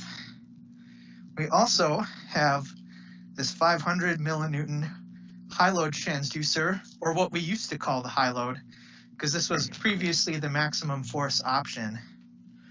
But now we've got a new option, looks very similar to this, that can go up to 3.5 newtons as well. So then we'll move over to the sample side on the left.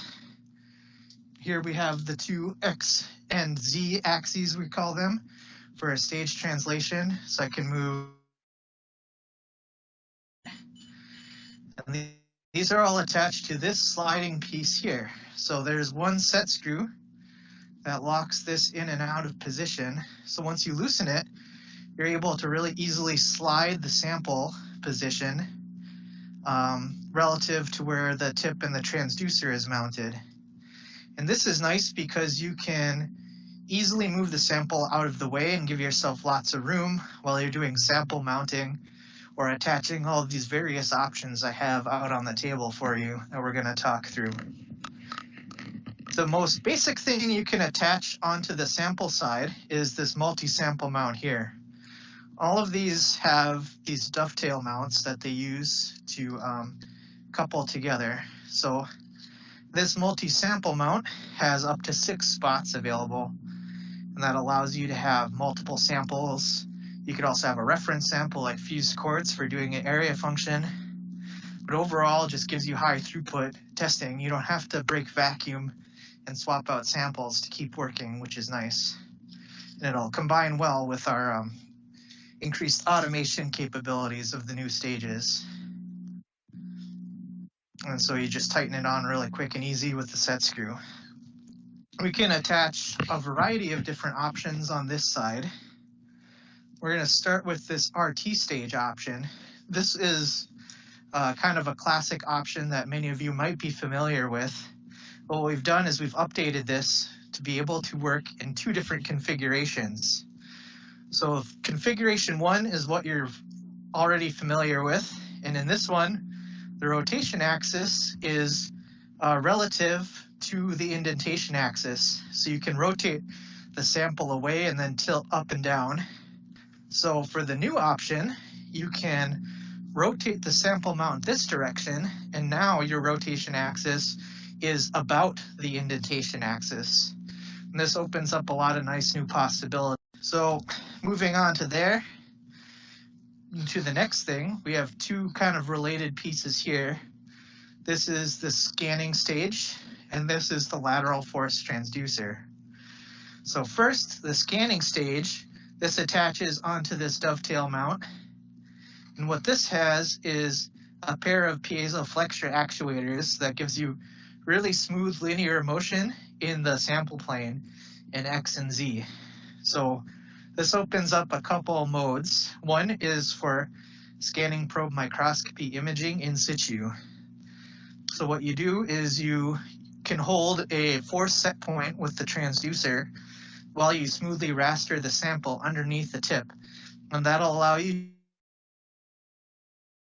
analogous to what we have on our platform systems. So if you combine this scanning stage with the lateral force transducer on the transducer side, this just threads onto the transducer. You can now measure lateral force while you're doing this lateral smooth actuation. And this allows you to do scratches, so you can delaminate films from substrates. You can also do wear and characterization of friction. So all kinds of classic tribological applications. So with that, I want to move on to the second part of the demonstration. Hello and welcome to today's. So now we'll move to the second part where we showcase the pillar compression of superalloy at 1000 degrees C. Virtual demonstration on high temperature testing using the Hyzotron PI89 nanomechanical testing tool. And today we're going to be doing pillar compression of Rene N5 superalloy at 1000 degrees C. My name is Eric Kinsla, and together with my colleague Sanjit Bhomik, we prepared this virtual demonstration for you. Let's start with an overview of the instrument, the PI-89 high temperature nanomechanical testing system. This is designed for use inside of a scanning electron microscope. So here you get particularly good synergy for high temperature testing, where the vacuum environment will help to protect your samples from oxidation during the thermal cycle, as well as getting high resolution imaging from the scanning electron microscope, which allows you to observe the deformation mechanisms in real time and correlate it to your mechanical data. The way the system works is that it uses resistive heaters that are independent for both the tip side and the sample side. Both sides are under independent feedback control as well, and this allows for a very stable temperature set point that will also be well thermal matched between the two sides. And this is very important for minimizing drift during the test. On both sides, we also have thermal breaks behind the heaters, preventing heat flow out from the region of interest into the system, which will cause drift. We also use water cooling to extract any latent heat that gets through the thermal breaks.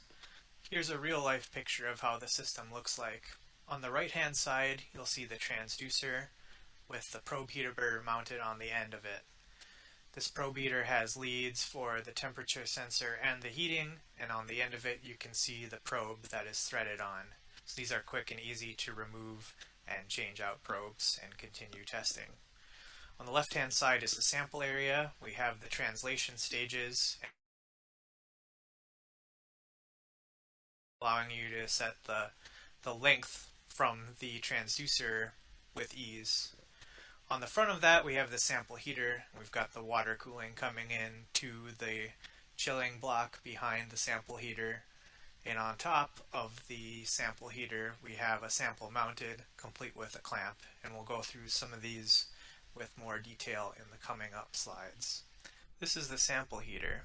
It's a resistive heating element and has an integrated temperature sensor, both for monitoring the current temperature, but also for controlling the heater output.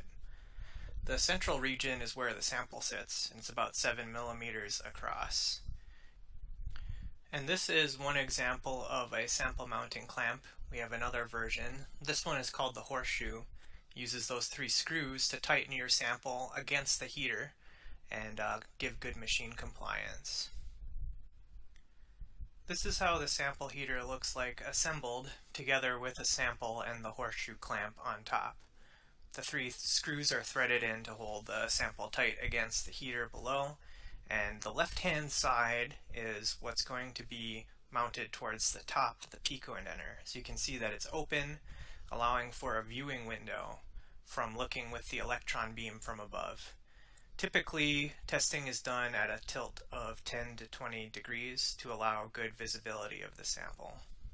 This is the other type of sample clamp, which is the finger type.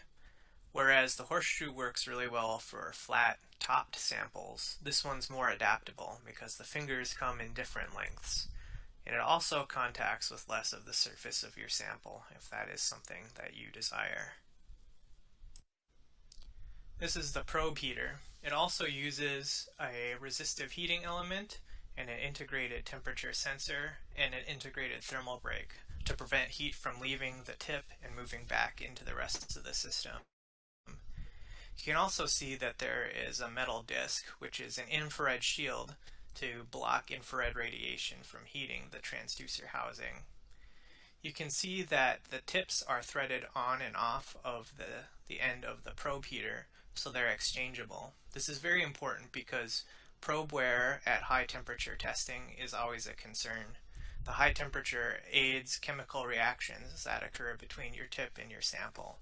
In this case, we're using a 20 micron diamond flat punch, which can work very well in vacuum. With the sample mounted to the heater, we just need to attach the heater to the system. So you slide the 2 interlocking dovetail pieces together, as so, and then you just need to tighten the set screw on top. Similarly, on the probe heater side, we just need to take over the square nut attached to the shaft on the end of the transducer and tighten it down with a set screw. So quick and easy for exchanging. And here's a low meg SEM image of the sample, the horseshoe clamp, and the tip together. You can see how the viewing angle works with the opening at the top of the horseshoe clamp, allowing you unobstructed visibility of your sample area. Those little black dots are locations for pillars, and then you can see how the tip comes in from above in order to compress your pillar of choice. Here's a much higher magnification view of one of the pillars from the superalloy. This was made by focused ion beam machining. So here we're using a square cross section, and each side is tilted in 2 degrees to remove the natural taper from the fib process itself due to redeposition of material as you're cutting it away.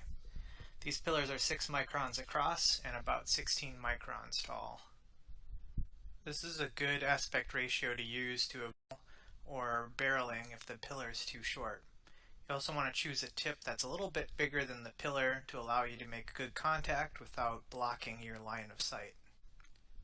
TriboTC is our software control interface for the temperature.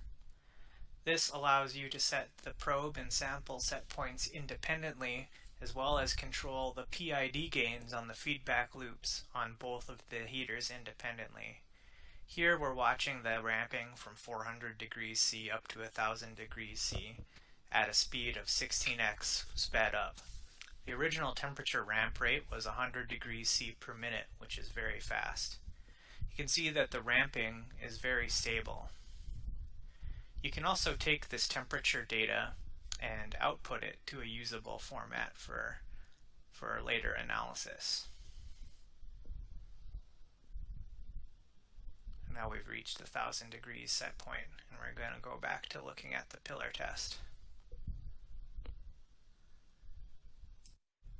This is a still image of the pillar at 1000 degrees C, and you can see a little bit of oxide formation, but superalloys readily form oxides as a protective coating, so really that's actually quite impressive oxidation protection from the vacuum environment. Going to a video from our SEM lab, here's the hardware side of the temperature control, which is the Lakeshore unit. You can see how stable the temperature is at 1000 degrees C on both the sample and probe sides. This is the water chiller, which is used to circulate to those cooling blocks and extract heat from the system. We're running water cooling at just below room temperature. There's the overall setup, our dual beam FibSem with a variety of attachments, including, and the SCM is a Versa 3D from Thermo Fisher. The image on the monitor is actually a continuous acquisition, so you can see how stable the imaging is at 1000 degrees C, and there is no challenge capturing nice images at this temperature. This is the actual test. This is what we call a side-by-side, which comes from the analysis portion of our software. On the left we've got the load displacement data, and on the right we've got the SEM video. You can see initially we have linear and elastic behavior, and then the load displacement curve starts to curl over as we hit the yield point and get permanent shape change and plasticity in the sample. You can see that as you compress it, you get a diagonal slip step forming across the center of the pillar, and we're able to achieve quite high plastic deformation. From the after-test image, it's clear that the plasticity is highly concentrated or localized onto just a few steps in the center of the pillar, forming a band. This can happen as slip steps are formed. They create a stress concentration, which makes subsequent formation of slip steps in the same area much easier.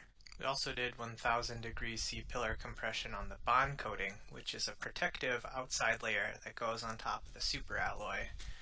As the material is compressed, you can see this oxide scale crack and flake off of the pillar, but underneath there's still substantial plastic deformation, reaching about 14% true strain.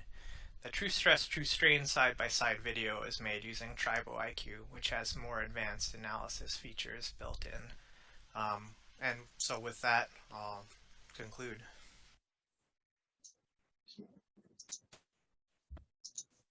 Hi there. So, yeah. So, Sanjit, you are... Yes.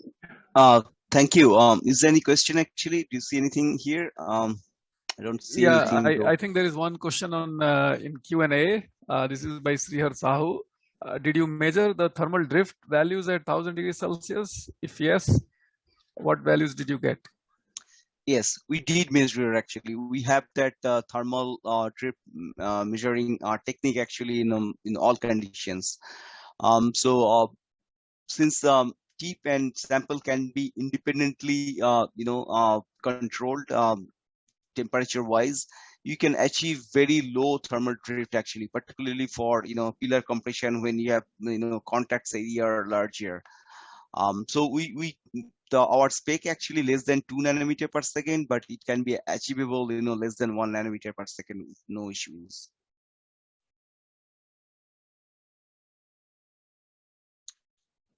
Praveen, your is muted.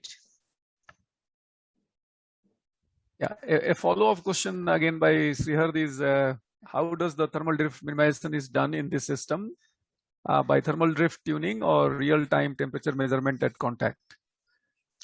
So we have, this is a very good point actually. So we have multiple thermocouples in the system, right? One is close to the tip, so the accurate tip temperature, and everything can be controlled independently as I mentioned. And then we have a thermocouple on the backside of the heater, and we use that thermocouple for reference temperature measurement. So you can use the calibration sample and can understand what's the calibration sample temperature, and you can move that temperature to the backside of the thermocouple for reference temperature. We have also one port actually where you can connect another thermocouple and connect to the sample surface to get the sample surface temperature. So there are multiple ways you can do that. If you have enough surface actually on the sample, and you can place the thermocouple, and you definitely can get that sample surface temperature. Sure, fantastic. Now, another question is from Vikram.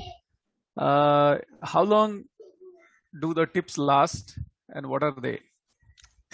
That's a very, very good point. It's still under investigation actually, at that high temperature, and we are going beyond 1000 degrees C. It all depends on what type of materials you're testing. Sometimes tip gets contaminated very easily with some materials. It transfer the material from the sample to the tip, and it happens at when you do that, particularly indentation, we see this problem. But we prefer actually to use Barkovich, and it can be cleaned a little easier than keep corners. But when you do the pillar compression, that's a little easier actually, or cantilever bending, it's a little easier, because even if it's contaminated, you can just fib mill it, remove the contamination, you can clean easily. So yeah, tip will last longer if you go for cantilever bending and pillar compression. But it may not have long lifetime if you do indentation. So what materials is it's still the diamond and sapphire, or something else is also? We do have multiple material choice here actually. So the primary material is diamond. We use diamond a lot actually for pillar compression, but we have sapphire tip, we have cubic boron nitride, CBN tips, and that's also a very popular one. But we have the Barkovich actually, not tip corner. So there are varieties of option actually you can get at high temperature. Sure. Now,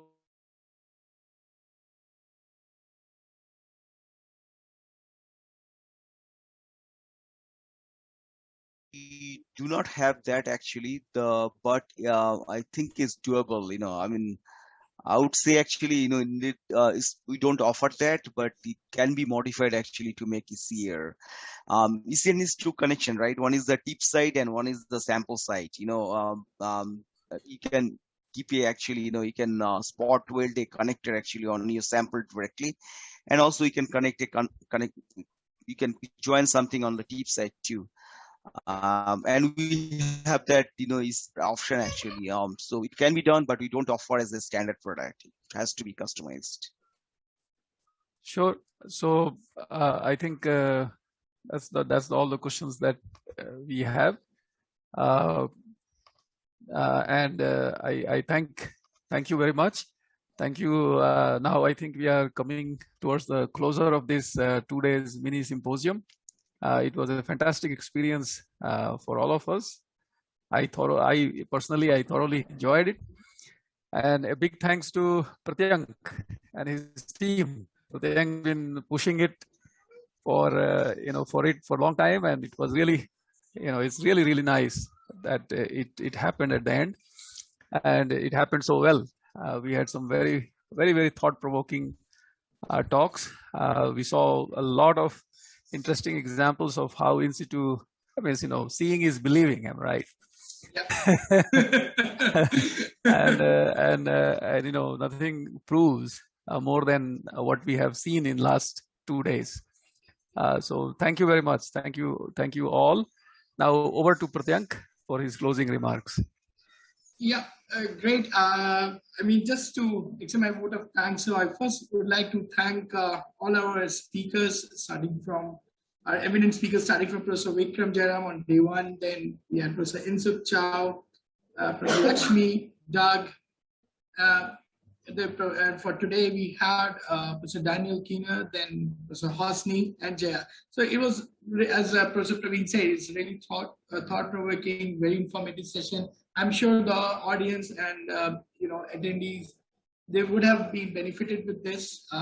It would further enrich. If anybody had any further questions or follow-up questions, please reach to me. I can definitely try to reach back to the professors if it's particular to the talk or further to nanomechanical testing.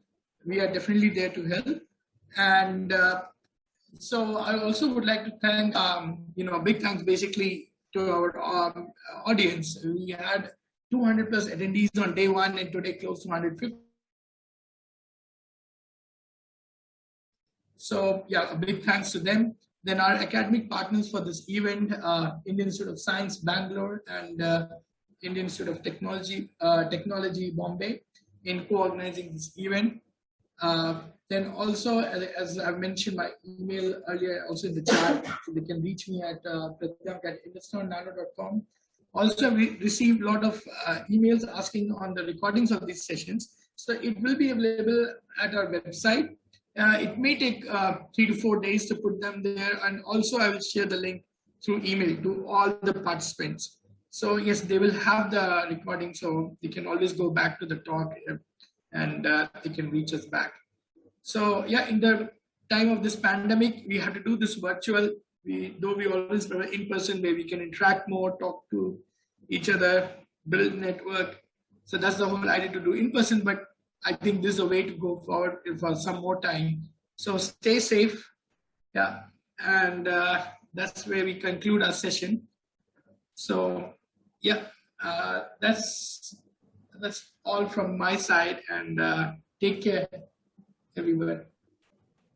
Thank you everyone. Thank you, Pratyank. Thank you. Thanks. Thank you all. Thank you, guys. Yeah. Bye then. Thanks. Bye. Yeah. Take care. Bye. Bye. Bye.